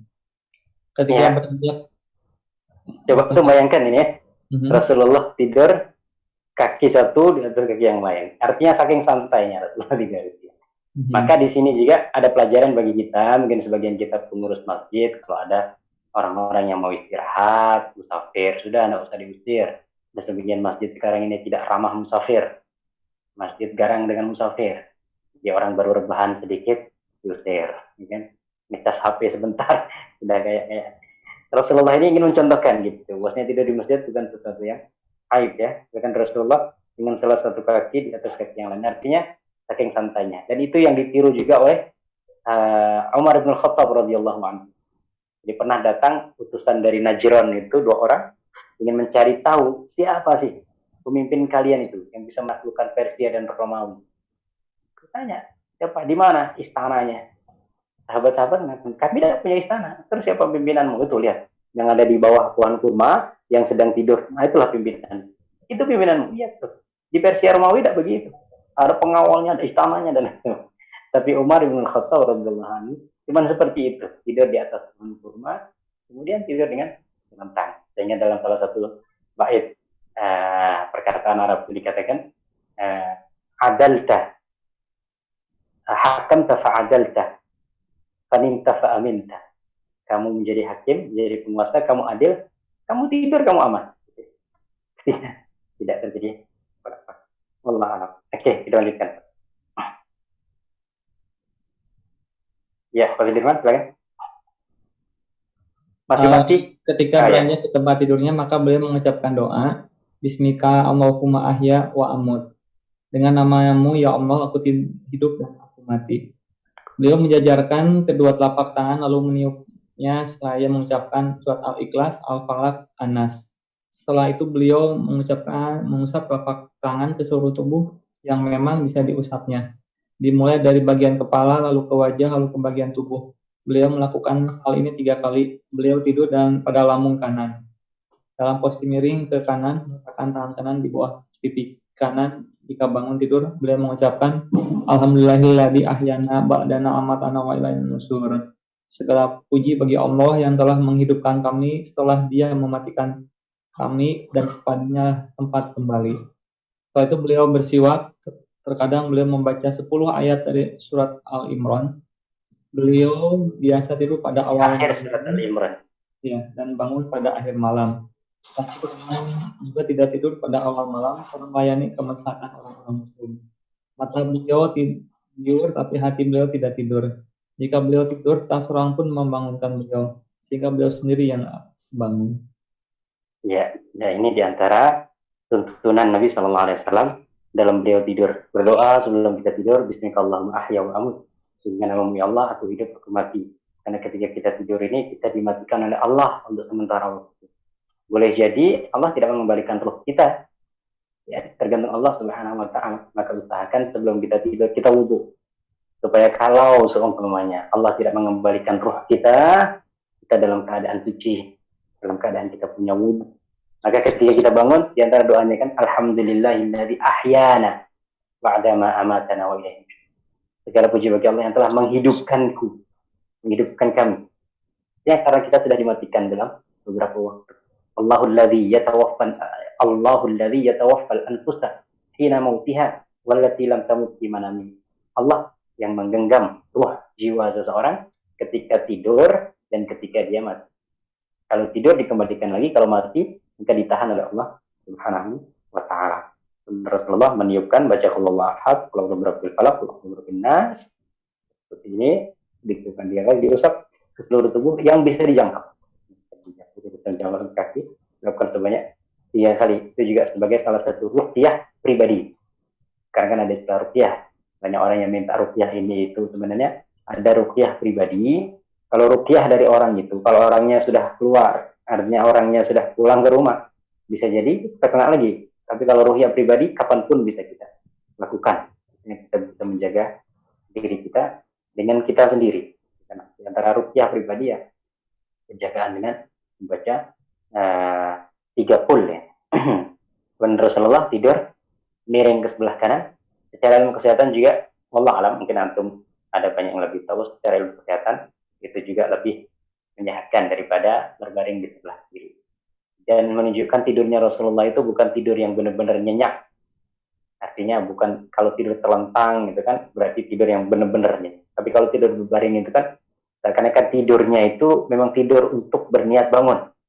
Nah, kalau tidur niat bangun itu kan, ya tidurnya terlentang, berbaring. Tapi kalau niat tidur memang untuk benar-benar istirahat gitu kan, gitu, terlentang betul-betul, tangan kaki dibentangkan, nah, kan, ya di pantai gitu. Tapi kalau berbaring kanan ini seakan-akan lah tidurnya tuh bukan tidur untuk benar-benar melepas istirahat, tapi tidur untuk ada usaha untuk bangun. Rasulullah membiasakan tidur cepat, kecuali ada tuntutan. Artinya ada masalah yang diadukan kepada beliau, atau ada sahabat yang bertanya sehingga beliau harus menjawab, atau ada orang yang membutuhkan pemecahan masalah. Oke. Silakan. Baik, lanjut. Kalau Pak Nasir, bisa baca Pak Nasir? Apa kecil-kecil? Bisa. Bisa ya? Oh ya, silakan. Tuntunan tuntunan Rasulullah dalam bermuamalah. Rasulullah SAW adalah orang yang paling bagus dalam bermuamalah. Jika meminjam sesuatu dari orang lain, maka beliau mengembalikan yang lebih bagus dari apa yang dipinjamnya, dan beliau pasti mengembalikannya sambil mendoakan orang yang memberikan pinjaman kepada beliau. Barakallahu laka fi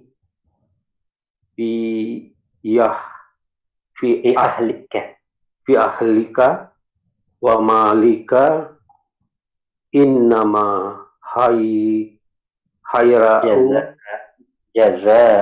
jazaa'us salafil hamdu wal azau. Bagaimana Ustaz? Benar? Ya, Betul, Pak. ya, Pak. Ya. Semoga Allah memberkahi bagimu dalam keluargamu.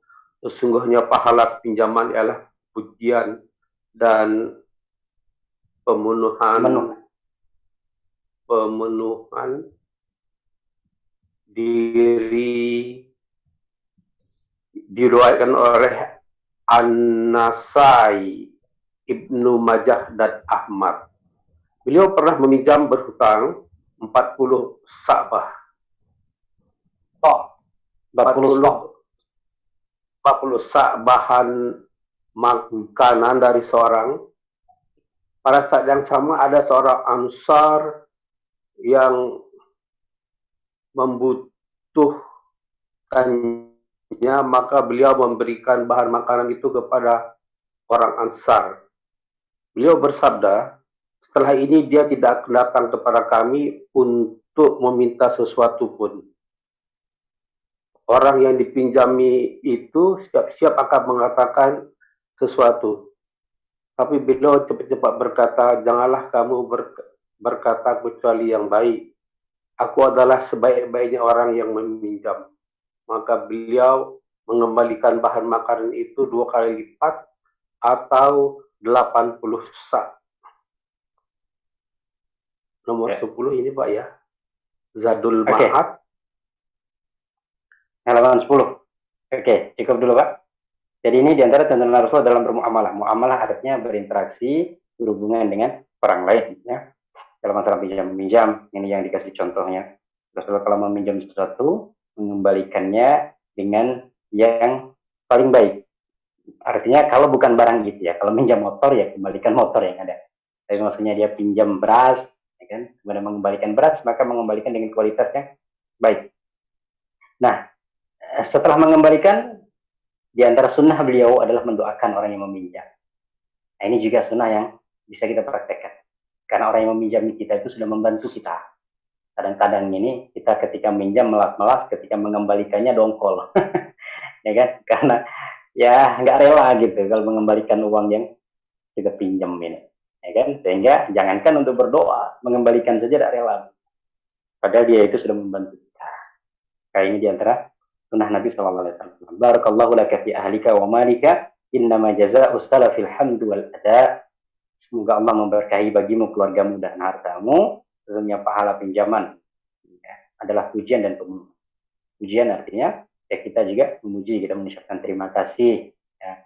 Kemudian kalau ada kita penuhi, kita memenuhi sebelum mengucapkan terima kasih ya sudah membantu saya dan lain sebagainya. Oke, kita lanjut. Nggak bisa di-scroll ini. Oke. Pak Adi bisa di-scroll ke atas. Sudah. Mungkin agak Udah, lambat juga, oke. Pak. Beliau pernah juga, ya. beliau pernah meminjam berhutang 40 sa' bahan makanan dari Oh, sudah tuh. seorang. Pada saat yang sama ada seorang Ansar. Sudah Pak Nasir ini?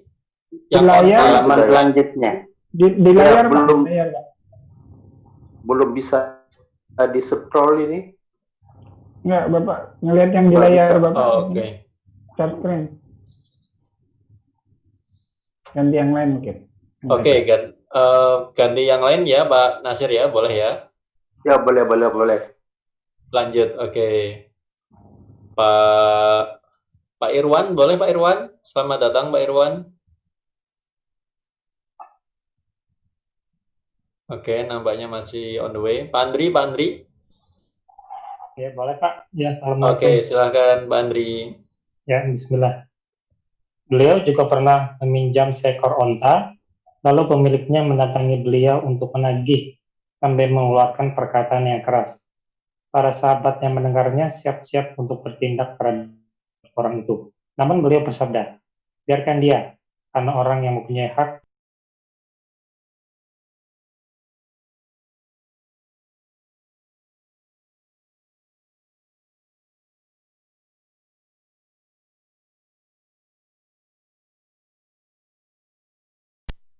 Lalu keuntungan itu beliau sedekahkan pada para janda dari Bani Abdul Muthalib. Lalu beliau bersabda, aku tidak akan membeli sesuatu pun setelah ini kecuali jika aku mempunyai uang yang cukup. Ada seorang Yahudi yang menjual barang kepada beliau dengan jangka waktu tertentu yang sudah disepakati bersama. Tapi sebelum jatuh tempo, orang Yahudi itu mendatangi beliau untuk menagih pembayaran. Beliau memberitahu, sekarang belum jatuh tempo. Orang Yahudi itu berkata dengan keras, kalian orang-orang Bani Abdul Muthalib memang suka mengulur-ulur waktu. Para sahabat yang mendengarnya hendak berbuat sesuatu kepada orang Yahudi itu, tapi beliau melarang mereka. Kekerasan orang Yahudi itu justru membuat beliau bertambah lemah lembut. Maka orang Yahudi itu berkata, segala sesuatu dari tanda-tanda kenabian yang ada pada diri beliau sudah kuketahui. Dan tinggal satu saja yang belum kuketahui, yaitu kekerasan orang yang tidak tahu tentang diri beliau justru membuat beliau bertambah lemah lembut. Karena itu aku ingin mengetahuinya. Kemudian orang Yahudi itu masuk Islam. Ya, ini diantara bagaimana akhlak Nabi Shallallahu Alaihi Wasallam. Maka tidak salah kalau Allah mengatakan, wa innaka la'ala khuluqin azim. Dan sesungguhnya engkau Muhammad berada di atas akhlak yang mulia, di atas akhlak yang agung. Artinya beginilah akhlak Nabi Shallallahu Alaihi Wasallam. Itu ada seorang Yahudi itu dikatakan namanya adalah Zaid bin So'nah. Jadi pernah ngetes Nabi. Jadi orang Yahudi ini kan sudah tahu bahwasanya Nabi akhir zaman itu sifatnya begini. Sudah disebutkan dalam kitab-kitab mereka. Nah, ada satu sifat yang belum beliau ketahui, yang belum diketahui oleh Zaid, yaitu kelemah lembutannya mengalahkan emosi. Artinya kalau Rasulullah itu disakiti, dia justru semakin dia lemah lembut, bukan semakin kasar. Hari yang dia ngetes, kebetulan dia punya perjanjian dengan Nabi SAW. Sehingga belum jatuh tempo itu dia sudah menagih. Rasulullah mengatakan belum jatuh tempo. Orang ini malah mencela Nabi SAW. Sesungguhnya Bani Abdul Muthalib suka ngulur-ngulur waktu. Artinya keluarga Muhammad nih, kamu dan keluarga-keluargamu ini orang-orang yang suka ngulur-ngulur waktu untuk melunasi hutang. Rasulullah datang. Sahabat-sahabat sudah marah. Umar bin Khattab bahkan mengatakan, Rasulullah, biarkan aku memanggal kepala orang. Rasul mengatakan, tidak boleh begitu. Nah, akhirnya orang Yahudi ini masuk Islam, ya, karena dia yakin karena satu sifat yang belum diketahui tadi akhirnya diketahui. Nah, ternyata kelemah lembutan Nabi SAW mengalahkan emosinya, artinya mengalahkan kemungkinan untuk orang itu berbuat tidak baik karena emosi, bisa mengendalikan. Oke? Kita lanjut atau ada pertanyaan? Tanya Ustaz, boleh? Tanya Ustaz. Ya, silakan. Ini saya karena tadi terlambat, belum tahu apakah sudah ditanyakan atau belum. Ini terkait kelemahan lembutan ini, Pak Ustadz. Rasul dengan begitu banyak mencontohkan bahwa saat dia diberikan tekanan atau ejekan, kekerasan, dia justru semakin melembut ya. Berarti seolah-olah mencontohkan bahwa memang kita harus berbuat yang lebih baik dan lembut. Dengan kabar beredar yang lagi ramai sekarang, khususnya yang berada di Prancis ini kan ya, kadang yang pertama sebenarnya harus sampai sejauh mana kita sebagai umatnya itu harus bereaksi gitu. Karena jangan sampai itu dia tadi ada salah jalan ya. yang tadi dibilang bahwa kalau kita belum mencintai Rasul, lebih cinta dibanding dengan ibu kita, keluarga kita, atau siapapun, harus diutamakan dulu soal seperti itu. Sehingga seolah-olah ada pengertian kalau disakiti berarti kita harus melawan, melebihi gitu. Nah, tapi tuntutan contoh seperti yang tadi dibilang sahabat-sahabatnya pasti selalu langsung membela begitu. Jadi seperti apa ini aplikasinya untuk zaman sekarang? Jadi biar lebih lebih paham. Terima kasih. Ya, ya memang Rasulullah SAW itu beliau tidak marah ketika beliau itu disakiti dari sisi dia sendiri atau dicemooh kepada dia sendiri. Tapi kalau ajaran-ajaran agama atau Islam yang dilecehkan, maka Rasulullah akan marah. Itu Rasulullah SAW. Nah, kita sebagai umat Rasulullah SAW, ketika Rasulullah disakiti, itu kan berarti agama kita disakiti. Ya, kalau ada respon atau reaksi yang mungkin kadang-kadang seperti berlebihan, itu kita tidak bisa mengatakan itu benar ya. Tetapi ya mungkin bisa dimaklumi. Karena memang namanya 2 miliar orang, ya kan? Kalau 1-2 mungkin dia tidak bisa mengendalikan emosinya, sebagaimana kita mungkin mampu mengendalikan emosi ya wallah alam gitu kan, kita tidak bisa juga. Artinya kalau kita pun dihina orang tua kita, mungkin kita marah. Kalau kita dihina sendiri, dijelek-jelekkan kita, mungkin kita bisa tahan. Tapi ketika yang dijelekkan itu orang kita cintai, kadang-kadang kita bisa lebih merespon. Rasulullah ketika dihina, beliau bisa menahan. Tetapi ketika Allah yang dihinakan, atau agama Islam yang dihinakan, atau syiar-syiar Islam yang dihinakan, Rasulullah marah. Nah, ketika kita melihat Rasulullah dihina, itu kan bukan kita melihat Rasulullah itu adalah syiar atau sosok bagian dari ajaran agama. Sehingga ketika kita marah dengan dicemoohnya Rasulullah, sama seperti marahnya Rasulullah ketika ajaran agama itu dilecehkan atau dihinakan. Seperti itu. Tapi tetap ya, artinya pelecehan terhadap Nabi Shallallahu Alaihi Wasallam itu untuk menetapkan hukumannya itu memang tidak bisa individu per individu.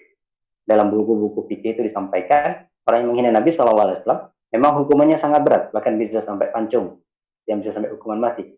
Karena ada 5 yang harus kita jaga dalam agama itu. Pertama, menjaga agama. Kedua, menjaga akal. Ketiga, menjaga jiwa. Kemudian menjaga jiwa dulu, dan menjaga akal. Kemudian menjaga harta. Kemudian yang terakhir, menjaga keturunan atau harga diri.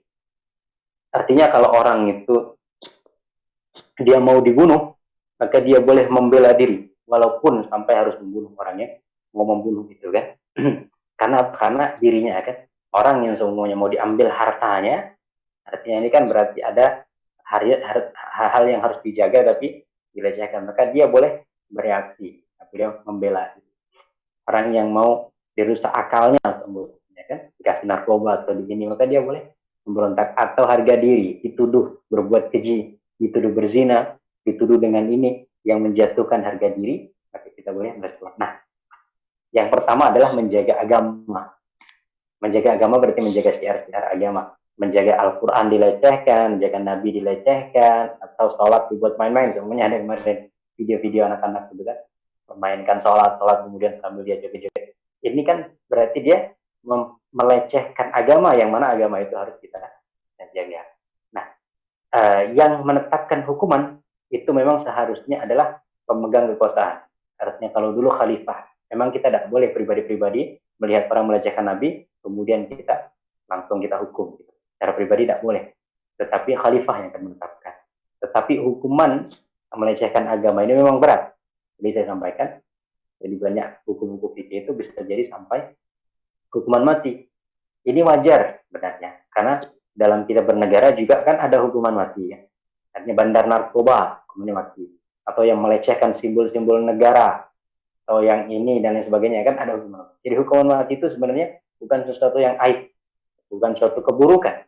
Karena dalam undang-undang manapun pasti ada hukuman mati, tergantung apa yang dianggap penting gitu kan. Kalau yang dianggap penting itu A, maka kalau dia dilecehkan hukumannya berat.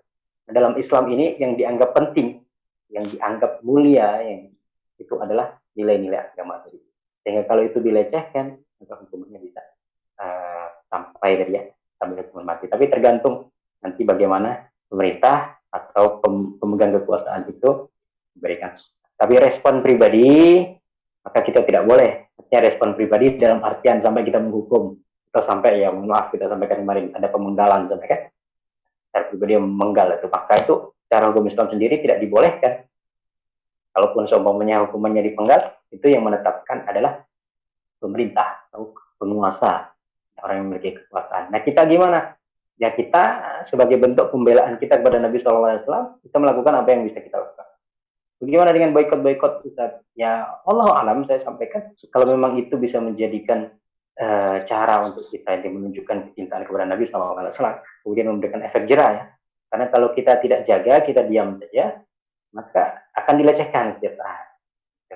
Kalau semuanya tidak ada hukuman yang atau baik hukuman sosial maupun hukuman fisik ya, yang kira-kira membuat seseorang itu jerah, maka agama akan selamanya dilecehkan. Kayak dibuat main-main terus. Seperti di Indonesia ini kadang-kadang juga kita agak ya panas juga kan. Seperti kerudung itu tidak kalah dengan konde, suara nyanyian itu mengalahkan suara azan, ya.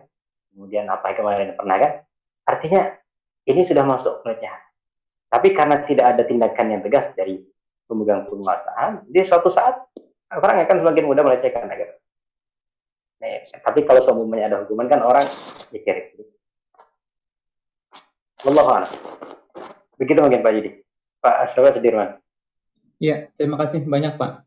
Ya, terima kasih. Ya. Ada yang lain? Tadi Pak, tadi saya ya, boleh nanya lagi Pak?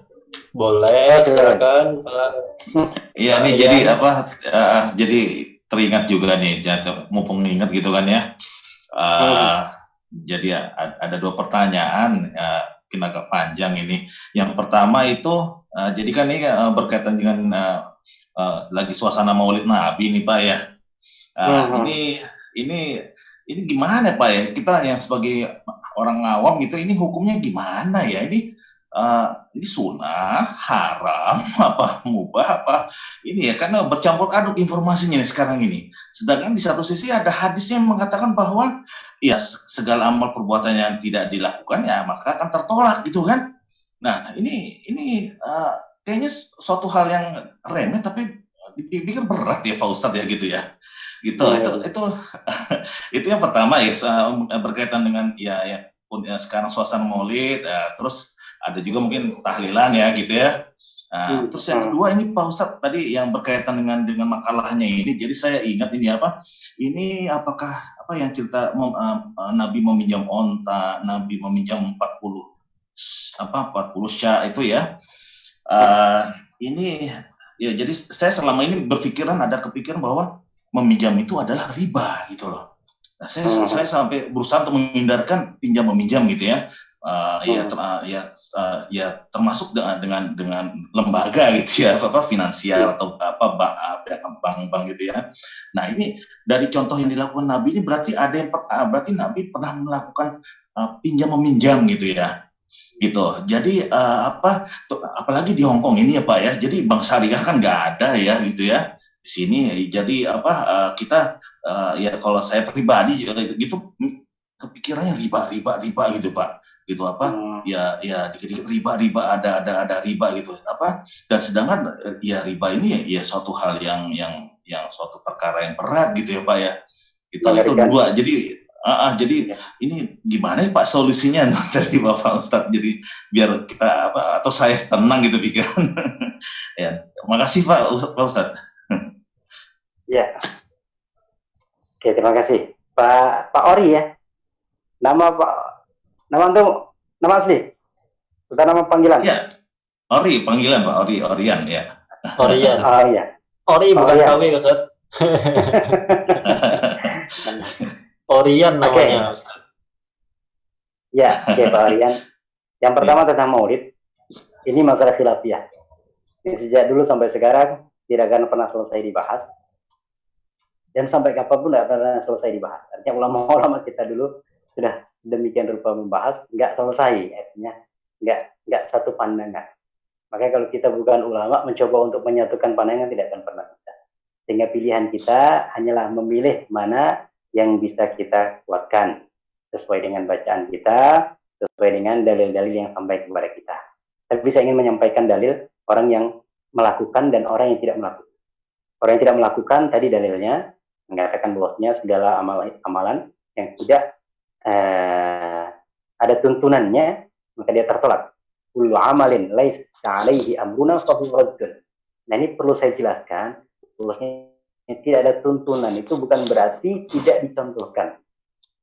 Karena sekarang ada orang yang serampangan mengatakan ini bid'ah, ini tidak boleh dengan alasan tidak dilakukan oleh Rasulullah. Padahal ada banyak amalan yang tidak dilakukan oleh Rasulullah dan ulama sepakat kesunahan. Contohnya apa? Salat tahiyatul masjid. Salat tahiyatul masjid itu tidak ada riwayat Rasulullah pernah salat tahiyatul. Tetapi ulama semuanya mensunahkan salat tahiyatul masjid. Karena Rasulullah pernah memberikan tuntunan secara lisan. Gitu kan? Apabila kamu mau masuk masjid, janganlah kalian duduk sebelum sholat 2 rakaat. Artinya apa? Artinya ada tuntunan secara qauli, secara ucapan Nabi SAW. Walaupun Nabi tidak pernah mengamalkan, tapi kalau ada tuntunan secara lisan, maka dia boleh diamalkan. Nabi itu kalau mau ke masjid, ya beliau sholatnya kan di rumah kalau sunnahnya. Ke masjid langsung untuk sholat. Jadi memang nggak perlu tahiyatul masjid. Beliau langsung datang ke masjid, langsung bilang ke Bilal komatkan. Kemana yang beliau langsung sholat. Itu yang pertama. Yang kedua, nanti kita akan baca di sini. Aisyah itu meriwayatkan bahwasanya Rasulullah itu tidak pernah sholat duha. Sehingga kalau ada riwayat bahwasanya Rasulullah pernah sholat duha, itu tidak benar. Kata Aisyah radhiyallahu anha. Artinya kalau kita mengatakan bahwasanya bid'ah itu karena tidak dicontohkan Nabi, maka sholat duha berarti bid'ah. Sementara selama ini kita terbiasa sholat duha. Dan ulama-ulama mengatakan sholat duha itu sunnah. Hadisnya yang salah, ulama yang salah, kita yang salah. Bisa jadi kita yang salah. Karena memahami tadi ya, seakan-akan kalau bid'ah itu sesuatu yang tidak dilakukan Rasul. Bukan, bid'ah itu sesuatu yang tidak ada tuntunannya dari Rasul. Tuntunan dari Rasulullah bisa berasal dari Quran, bisa berasal dari hadis Nabi SAW. Hadis itu bisa perbuatan, bisa perkataan, bisa ketetapan, bisa sifat. Rasulullah SAW pernah menasihatkan kepada Abu Hurairah bahwasanya 3 hal yang sampai kamu tinggalkan. Apa itu? Puasa 3 hari dalam 1 bulan, kemudian sholat duha, sholat witir sebelum tidur. Ini nasihat Rasulullah kepada Abu Hurairah. Artinya secara lisan Rasulullah memberi tuntunan.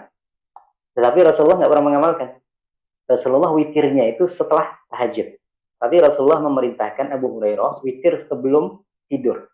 Apakah witir sebelum tidur itu bid'ah? Tidak ada yang berani mengatakan bid'ah. Walaupun Rasul tidak mengamalkan. Karena apa? Karena ada tuntunannya dari hadis Nabi SAW. Secara qauli, secara perkataannya, secara perbuatan. Nah, dalam masalah maulid ini juga begitu. Secara amalan, memang Rasulullah tidak pernah mengamalkan. Sahabat-sahabat tidak pernah mengamalkan. Tapi apakah ada larangan? Nah, nanti dikembalikan. Artinya ada nggak hadis yang melarang? Jangan kalian mengamalkan maulid. Sebagaimana tidak ada perintah, atau tidak ada amalan dari Rasulullah. Nanti dikembalikan, ada nggak larangannya? Karena dalam Islam ini harus jelas. Kalau dilarang, ya harus ada larangannya. Sebagaimana kalau diperintah, harus ada perintah. Nah, ini kan tidak ada larangan, tidak ada perintah juga. Ya. Sehingga kemudian ulama menggunakan dalil umum. Tadi saya sampaikan. Di antara dalil umum yang dipakai, qul bi fadlillahi wa bi rahmatihi wa bidzalika falyafrahu huwa khairan mimma yajma'un. Katakanlah dengan karunia dan rahmat dari Allah, hendaklah mereka bergembira. Karunia dan rahmat apa? Karunia adalah rezeki yang Allah berikan kepada kita, kesehatan dan lain sebagainya. Rahmat adalah kelahiran Nabi SAW. Ini tafsiran Ibnu Abbas. Artinya dengan kelahiran Nabi SAW itu hendaklah kalian bergembira. Nah, ini yang dijadikan dalil kawan-kawan yang mengatakan maulid. Nah, kegembiraan itu diekspresikan dengan banyak cara. Ada yang dengan sholawatan, ada yang dengan berbagi makanan, ada yang dengan membuat majelis ta'lim, mengenang kepribadian Nabi SAW, tabligh akbar, dan lain sebagainya. Artinya itu diantara cara-cara. memperingati. Jadi peringatannya kalau menurut saya tidak ada masalah. Yang perlu kita perhatikan adalah cara memperingati. Cara memperingati. Kalau cara memperingatinya bertentangan dengan syariat, joget-joget semuanya kan, atau apa-apa, nah itu kan tidak dibolehkan. Atau sambil minum-minuman keras memperingati Maulid Nabi kan tidak. Tapi kalau tidak bertentangan dengan nilai syariat, silahkan. Bahkan orang yang tidak memperingati Maulid Nabi pun sebenarnya mereka tanpa sadar memperingati. Saya kasih contoh begini. Ketika tanggal 12 Rabiul Awal, seperti hari ini kan kita libur. Artinya Indonesia ini tanggal merah. Artinya kenapa sih kita tidak bekerja? Peringatan Maulid Nabi kan begitu. Artinya kalau orang tidak mau memperingati, seharusnya masuk kerja seperti biasa kan. Artinya Maulid Nabi sama aja dengan yang lain gitu. Berarti kan harusnya mereka masuk kerja. Tapi kenapa tidak masuk kerja? Artinya secara tidak langsung mereka juga memperingati. Cuma memperingatinya dengan cara tadi libur kerja. Ada yang memperingatinya dengan cara santai-santai di rumah, atau memperingatinya dengan cara main ke pantai. Ala kulli hal, orang yang tidak memperingati pun sebenarnya tanpa sadar dia memperingati dengan cara libur dari pekerjaannya ketika Maulid Nabi SAW. Itu dalil orang yang melakukan Maulid ya. Yang pertama dari Al-Quran tadi, yang kedua tidak ada larangan. Dalil yang mengharamkan karena tadi ya dianggap tidak ada contohnya dari Nabi SAW. Tapi kemudian dijawab bahwasanya tidak semua yang tidak dicontohkan oleh Nabi itu otomatis haram. Karena ada banyak amalan yang tidak dicontohkan oleh Nabi SAW dan itu disepakati kebolehan. Nabi Muhammad itu tidak pernah tarawih itu sebulan penuh. Bahkan Nabi SAW itu tidak pernah ngajak orang itu untuk tarawih di masjid. Nabi itu sholat malam ketika Ramadan di rumah. Suatu kali Nabi keluar ke masjid. Nggak ngajak Nabi sholat sendiri. Sahabat-sahabat ngikut. Hari kedua Rasulullah keluar, sahabat ngikut lagi semakin banyak. Hari ketiga Rasulullah keluar, sahabat semakin banyak. Hari keempat Rasulullah tidak keluar. Sahabat nunggu sampai tidur-tidur di masjid. Berharap Rasulullah keluar. Ternyata Rasulullah tidak keluar. Kemudian di subuhnya Rasulullah mengatakan, saya tahu kalian menunggu saya. Tapi saya tidak keluar supaya tidak memberatkan kalian. Gitu kan? Akhirnya setelah itu, sahabat ya sholat-sholat lagi, sendiri-sendiri. Sholat malam, sholat tarawih sendiri. Nah sekarang kita ini, sholat tarawih hampir di semua tempat berjamaah di masjid. Dilakukan selama sebulan penuh. Kalau kita katakan tidak ada amalan di zaman Rasulullah SAW berarti bid'ah, berarti tarawih kita sudah katakan bid'ah. Kan gitu. Tapi tidak ada yang mengatakan bid'ah. Dan bahkan banyak tempat dianjurkan. Karena apa? Karena ada kemaslahatan. Dengan itu orang semangat. Yang malas-malas ibadah karena tarawih berjamaah semangat. Walaupun di hari-hari pertama, hari-hari selanjutnya agak malas, tapi paling tidak kan ada dorongan orang untuk tarawih. Coba kalau nggak ada tarawih di masjid secara berjamaah, seperti kemarin COVID itu, mungkin bisa dihitung dengan jari orang yang tarawih. Jangan ke tarawih, mungkin sholat isya pun bisa dihitung. Jadi kadang-kadang habis buka puasa, perut penuh, ya tidur, bangun-bangun mungkin sudah dekat-dekat tubuh, ya kan? Akhirnya nggak sempat tarawih. Tapi ketika ada dorongan berjamaah, orang motivasi untuk tarawih. Nah mungkin dengan Maulid ini orang yang lupa dengan bulan-bulan Hijriah, ya kan, bisa, oh ya sekarang ternyata Rabiul Awal. Kalau kita tidak ada Maulid, Pak, mungkin kita tidak tahu sekarang Rabiul Awal, kayak Safar, kayak apa Muharram, kayak apa, tidak peduli lah. Kita hafalnya kan Januari, Februari, Maret, April. Kalau tidak ada Maulid, umumnya kan, kita tidak tahu kalau sekarang Rabiul Awal. Ya, dengan adanya peringatan itu orang tahu, oh sekarang kita Rabiul Awal, ini tanggal 12 Rabiul Awal. Yang kedua, dengan ada peringatan itu, terutama kalau ada tablik kabar, mengkaji tentang sirah Nabi SAW, kita semakin mengenal Nabi SAW. Seperti yang kita baca sekarang. Kan makin banyak informasi yang baru kita dapatkan, bagaimana Rasulullah makan, bagaimana Rasulullah berinteraksi, dan lain sebagainya. Ala kulli hal, masalah Maulid, masalah khilafiyah, perbedaan pendapat dari para ulama, tergantung nanti Pak Orian pilih mana sesuai dengan ketenangan hati dari antum berdasarkan informasi atau ilmu yang sampai kepada antum, dalil-dalil yang bisa dipegang, ya, silahkan dipegang, tetapi tidak perlu menyalahkan yang lain. Saya tidak Maulid nih, ya sudah, nggak perlu menyalahkan.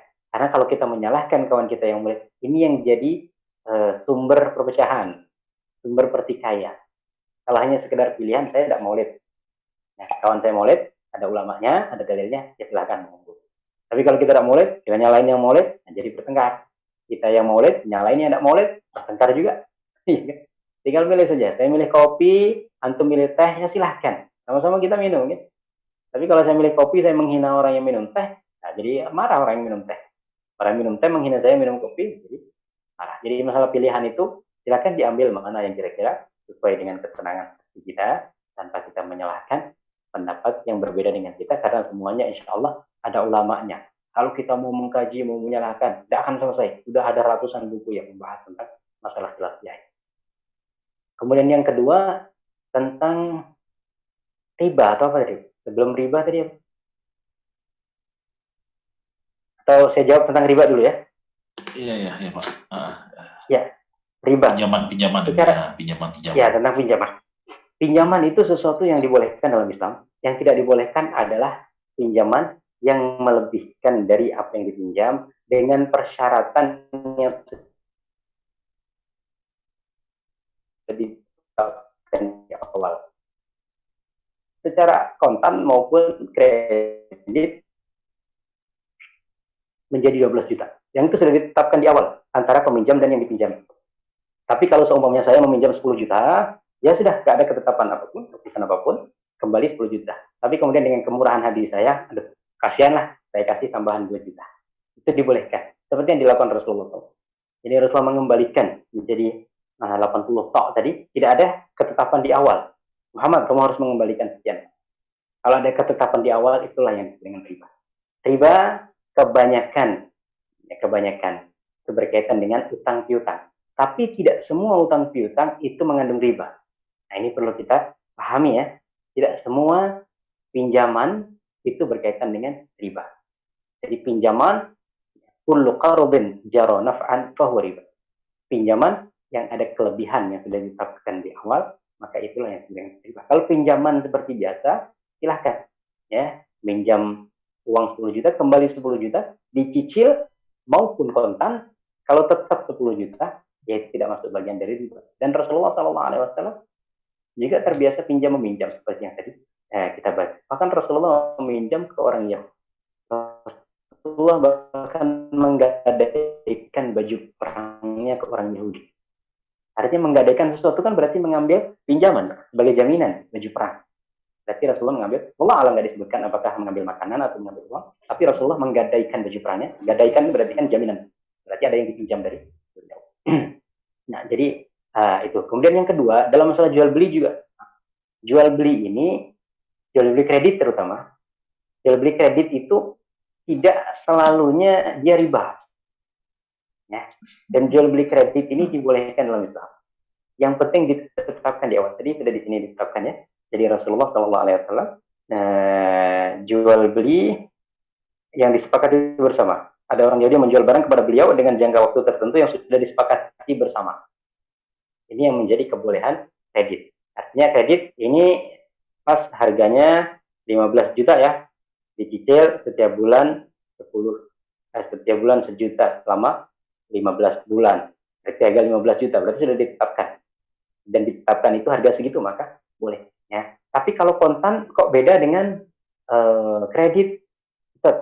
Nah, itu dalam ilmu fikih disebut baik bisamanil ajil. Jual beli dengan harga yang akan datang. Karena nilai uang itu dia berkurang, sehingga ulama membolehkan untuk diperkirakan. Artinya 10 juta sekarang itu bisa jadi nilainya berkurang kalau 3 bulan lagi kan, atau setahun lagi. Nilainya bisa jadi tidak 10 juta gitu. Sehingga kalau cicilan dia menjadi 15 juta, kalau kontan 10 juta itu tidak masalah. Ya kan? Tidak masalah. Kecuali tadi kalau semuanya sudah ditetapkan 15 juta, ternyata nanti kalau jatuh tempo dia bertambah lagi. Maka itu tidak dibolehkan. Jadi kontan atau kredit dibolehkan selama sudah harga disepakati di awal. Harga ini kredit 15 juta, monggo. Harga kontan 10 juta. Kalau kontan dibayar, kalau kredit dicicil selama 15 bulan. Karena itu bukan utang piutang, itu namanya jual beli. Ini Al-Quran mengatakan wa halallahu al-bai'a wa harrama riba. Allah menghalalkan jual beli dan mengharamkan riba. Karena dulu orang-orang Arab mengatakan innamal bai'u mislu riba. Riba dan jual beli sama-sama dapat keuntungan. Ya kan? Artinya kalau saya jual ini, beli HP 10 juta, saya jual 15 juta, kan untung 5 juta. Nah, saya meminjamkan 10 juta, kembali 15 juta, kan sama untung. Tapi tidak sama. Karena jual beli itu memang mencari keuntungan. Tapi kalau pinjam meminjam itu niat jangan mencari keuntungan. Niat pinjam meminjam itu adalah membantu. Maka ketika kita meminjam atau memberikan pinjaman itu, niat kita itu meringankan beban orang. Bukan jual beli ya. Kalau jual beli itu kan memang niatnya untuk mengambil keuntungan. Tapi pinjam meminjam itu dari sisi kemanusiaan. Maka tidak boleh dalam pinjam meminjam itu kita mengambil keuntungan.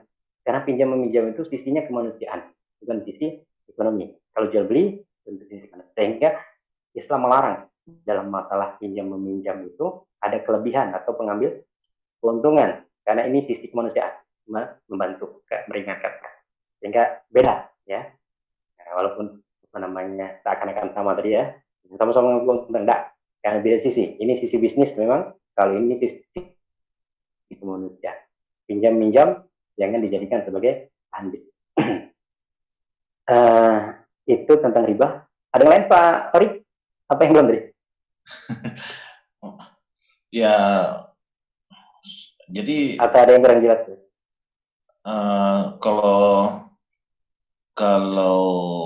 Kalau di kenyataannya, kalau kita berurusan berkaitan dengan lembaga, kenyataannya berarti ya baik di Indonesia ataupun di Hongkong, terutama yang kita tinggal di Hongkong, berarti riba ya Pak, masuknya riba dekat. Ya, saya tidak bisa mengatakan bukan riba karena jelas itu riba.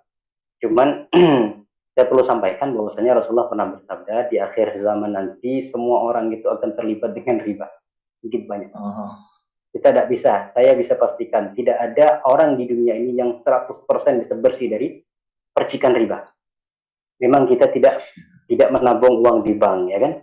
Di bank konvensional. Kita menabung uang di syariah. Tapi dalam transaksi, kadang-kadang kita transfer, kita beli barang online, kan? Dan tidak ada, artinya kadang-kadang penyedia layanan pembayaran itu bank syariah tidak ada. Adanya mungkin ya bank-bank besar, yang bank-bank besar itu konvensional. Tapi ini jangan dijadikan alasan kemudian kita dengan mudah masuk ke dalam sistem ribawi. Tapi kita sampaikan sebisa mungkin dihindari, ya kita seminimalisir mungkin. Artinya kalau kita tidak bisa benar-benar menghindari 100%, kita minimalkan. Artinya percikan riba yang terkena kepada kita itu kita minimalkan. Karena begitu saya sampaikan, tidak ada orang yang sekarang yang keras menentang riba pun, kalau mau kita telisik, pasti ada percikan-percikan riba. Umpamanya, ya kan, kadang-kadang minta bantuan apa kan? Bantuannya memang rekeningnya bank syariah. Tapi orang yang bantu dari bank konvensional, apakah tidak diterima? Diterima juga kan? Ya. Kemudian tadi itu, kita mau jual beli transaksi dan lain sebagainya, mau harus bersinggungan dengan percikan-percikan riba. Nah mungkin ini salah satu nubuat, ya kan? Prediksi Nabi SAW, di akhir zaman tidak ada orang yang bisa lepas dari riba, bahkan dengan debunya, percikannya. Tapi tadi saya sampaikan, kalau bisa, ya kita hindarkan yang besar, kita hindarkan yang besar. Ya, kecil-kecil yang nggak bisa kita hindarkan, kita minta ampun kepada Allah. Kita tetap akui bosnya itu suatu kesalahan, ya Allah, tidak bisa lepas benar-benar 100% dari riba, ya mau harus bersinggungan, ya kan? Ya mudah-mudahan dengan sholat kita diampuni, dengan puasa kita diampuni, dengan istighfar kita diampuni. Lebih baik kita melakukan salah, tetapi kita mengakui itu salah, dari kita membenarkan sesuatu yang salah. Artinya orang tidak sholat, tapi dia yakin bahwasanya sholat itu wajib. Itu lebih ringan daripada orang yang sholat, tapi dia mengatakan sholat itu tidak wajib. Itu dosanya lebih besar. Artinya dengan konsekuensi saya mengatakan itu bukan riba, itu boleh. Lebih baik terpecik dengan riba, tapi kita mengatakan itu riba, itu dosa.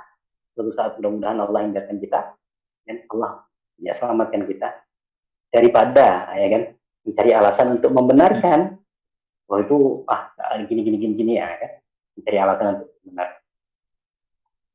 Allah. Begitu mungkin Pak Ori. Ya, makasih Pak. Baik, ya. Terima kasih Ustaz. Ya. Baik, Bapak-Bapak, sudah jam 11 lebih ini. Tadi sampai mana Ustaz? Bacanya sampai halaman sendirian 11. ya. terakhir ya. Ya. Ya.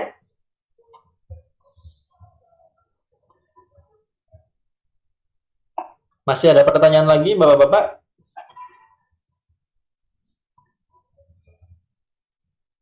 Silakan, kalau ada tambahan kita diskusi, silakan. Biasanya sampai jam berapa biasanya? Biasanya jam 11, Ustaz. Jam 11 ya. 11 plus. 11 11 Hong plus. 11 Hong Kong maksudnya, Ustaz. Bukan 11 Hong Kong ya. Bukan 11 Berarti Indonesia. Sudah lebih berarti nih. Iya. Baik, kalau sudah tidak ada, kita lanjutkan lagi di pertemuan berikutnya ya, Bapak-bapak sekalian ya. Ini kok nggak nampak semua videonya nih, lagi pada ngapain ini? Udah sampai rumah, Pak Didi? Saya baru landing, Kak. Baru landing. Ada komentar, Pak Didi? Iya, ini apa? Tadi saya agak kaget juga tadi, ternyata siang ini di Masjid Kowloon ada aksi-aksi yang memalukan lah mengenai reaksi kita terhadap kejadian di Prancis itu. Jadi teriak-teriak anjing, lempar-lempar, bakar-bakar patung, yang gitu. Subhanallah, apa? Itulah bedanya kecintaan tapi tanpa ilmu kan. Jadi nafsu aja gitu. Kalau sholat subuh, sholat ini enggak mau, tapi kalau bakar-bakar di depan masjid mau gitu ya. Suara. Nah, ini ya itu jadi bahan prihatin kita. Gitu. At the end of the day itu memang pemahaman kita terhadap agama, bagaimana kita marah, kita kecewa, kita sedih, kita sakit hati boleh, tapi cara berbuatnya seperti dengan cara berbuat yang Rasulullah SAW anjurkan, itu mungkin intinya yang Rasulullah ajarkan, itu yang mungkin belum sampai. Dan ya jadi akhirnya jadi polemik. Jadi hari ini dua polemik mendukung polemik yang tadi ditanyain Pak Rian itu antara antara Maulid. Jadi saya sebutan ada kelas topiknya mengenai Abdurrahman bin Auf. Selesai kelas pertanyaannya, bagaimana pendapat Anda mengenai Maulid? Ya sama. Udah jauh-jauh ngomongin topiknya itu juga. Ya. Ini mungkin itu aja. Tapi kalau saya mau ini tadi bagaimana cara kita bersikap, ya cara bersikap seperti para sahabat ketika Rasulullah dihina. Gitu aja. Bagaimana caranya? Mari pelajari sirah sama-sama. Baik, itu aja mungkin komentar saya. Ya. Nah, dan oh ya Pak Bambang, selamat udah bangun. Baca ini dulu doa bangun tidur Pak Bambang. Tadi sebelum tidur nggak baca doa Pak Bambang. Langsung mempraktekkan Pak Bambang ya. Mungkin tak bersuara supaya tidak kelihatan kan. Pak Bambang matanya tidur, Tapi hatinya ini nggak tidak gibah tidur, Pak ya, Bambang. karena Pak Bambang ada nih. Iya. Iyalah gitu. Matanya tidur, telinganya nggak tidur saat mendengarkan ceramah Ustaz.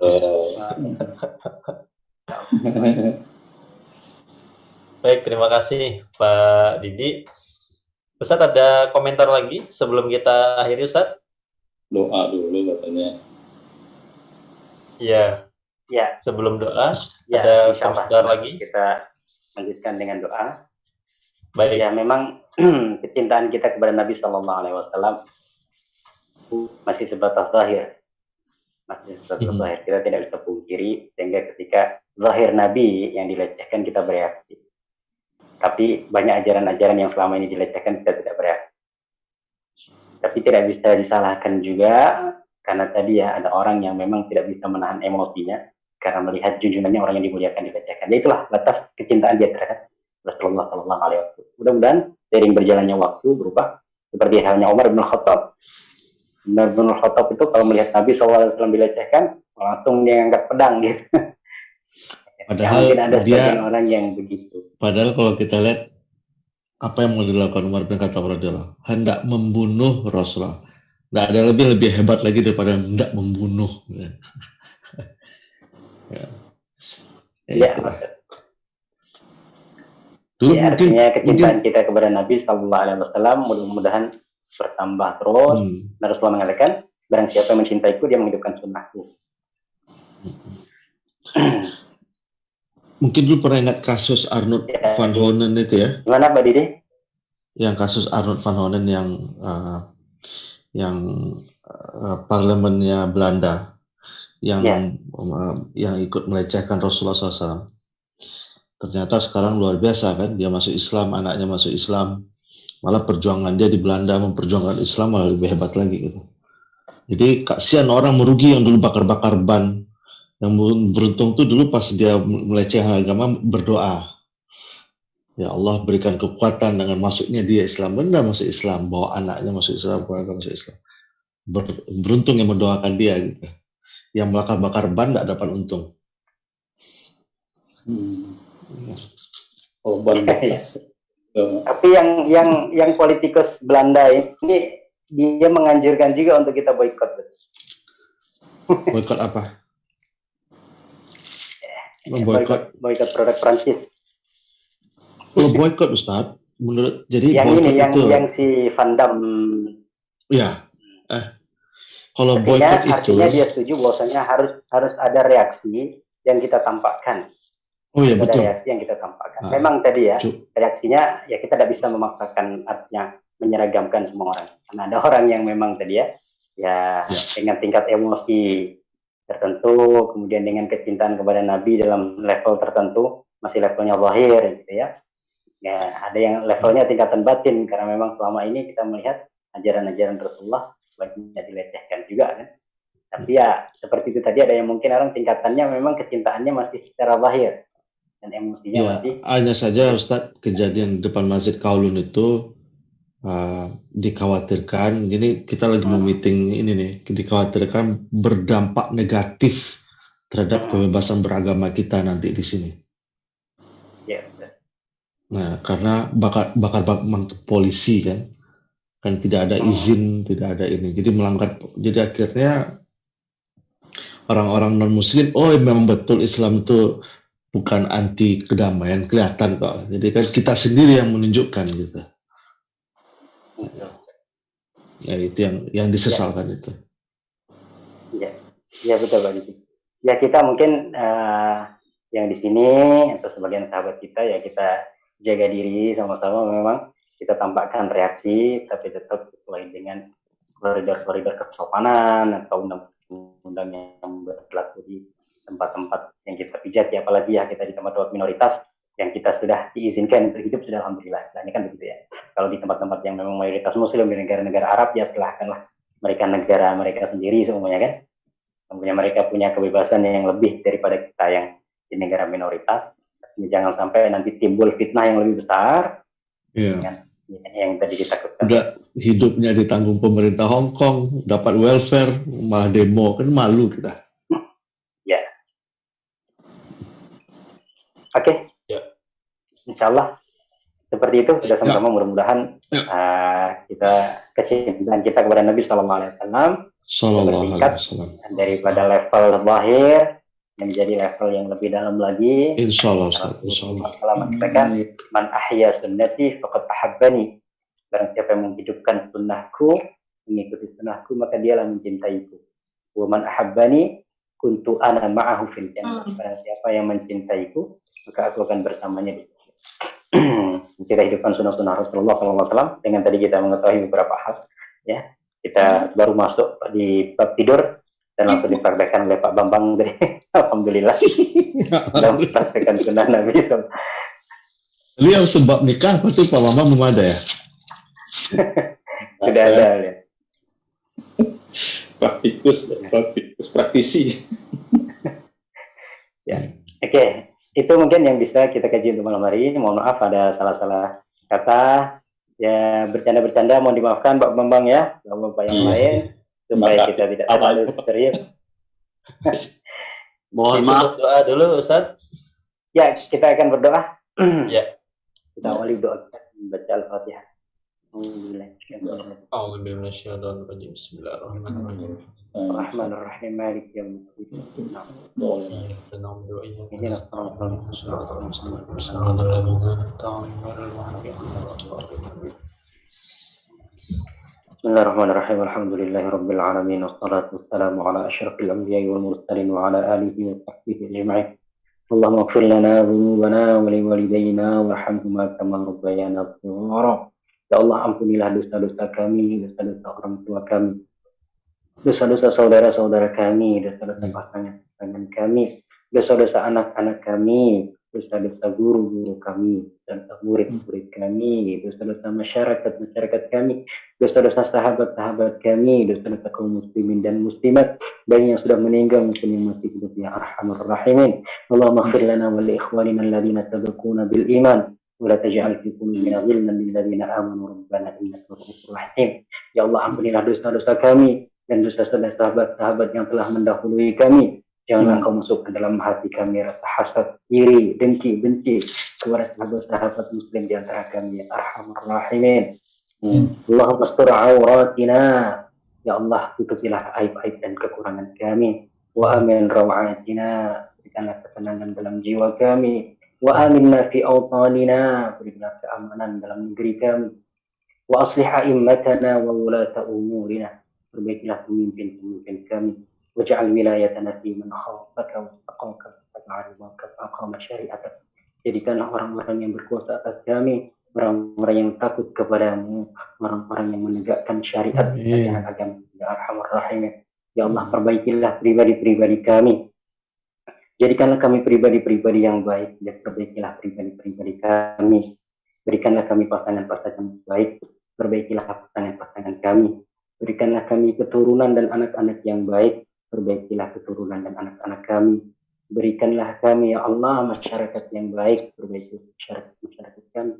Berikanlah kami pemimpin-pemimpin yang baik, perbaikilah pemimpin-pemimpin kami. Rabbana atina fid dunya hasanah wa fil akhirati hasanah wa qina adzabannar. Allahumma isrif 'anna al-bala' wal waba' wal amru wal aqab fi haqqi fitan ma dhahara minha wa ma batan fi baladina hadha khassatan wa min buldan ammah.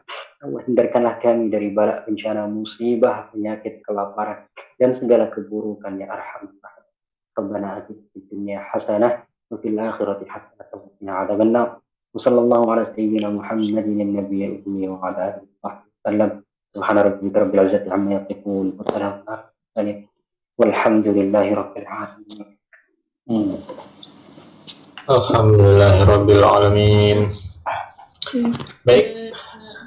Terima kasih Ustaz Jauhar atas ilmu yang disampaikan pada malam hari ini, dan terima kasih kepada bapak-bapak sekalian sudah hadir, Pak Bambang, Pak Sudirman, Pak Rian, Pak Didi, Pak Wisesa, Pak Irwan, Pak Adi, Pak Nasir, dan juga Pak Andri.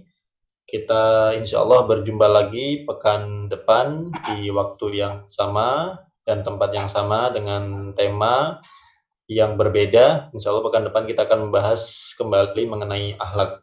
Kita tutup kajian kita pada malam hari ini dengan membaca hamdalah. Alhamdulillahirrahmanirrahim, dan doa penutup majelis. Subhanakallahumma wa bihamdika asyhadu an la ilaha illa anta astaghfiruka wa atubu ilaik. Mohon maaf atas segala kekurangan. Billahi taufik wal hidayah. Wassalamualaikum warahmatullahi wabarakatuh. Waalaikumsalam warahmatullahi wabarakatuh.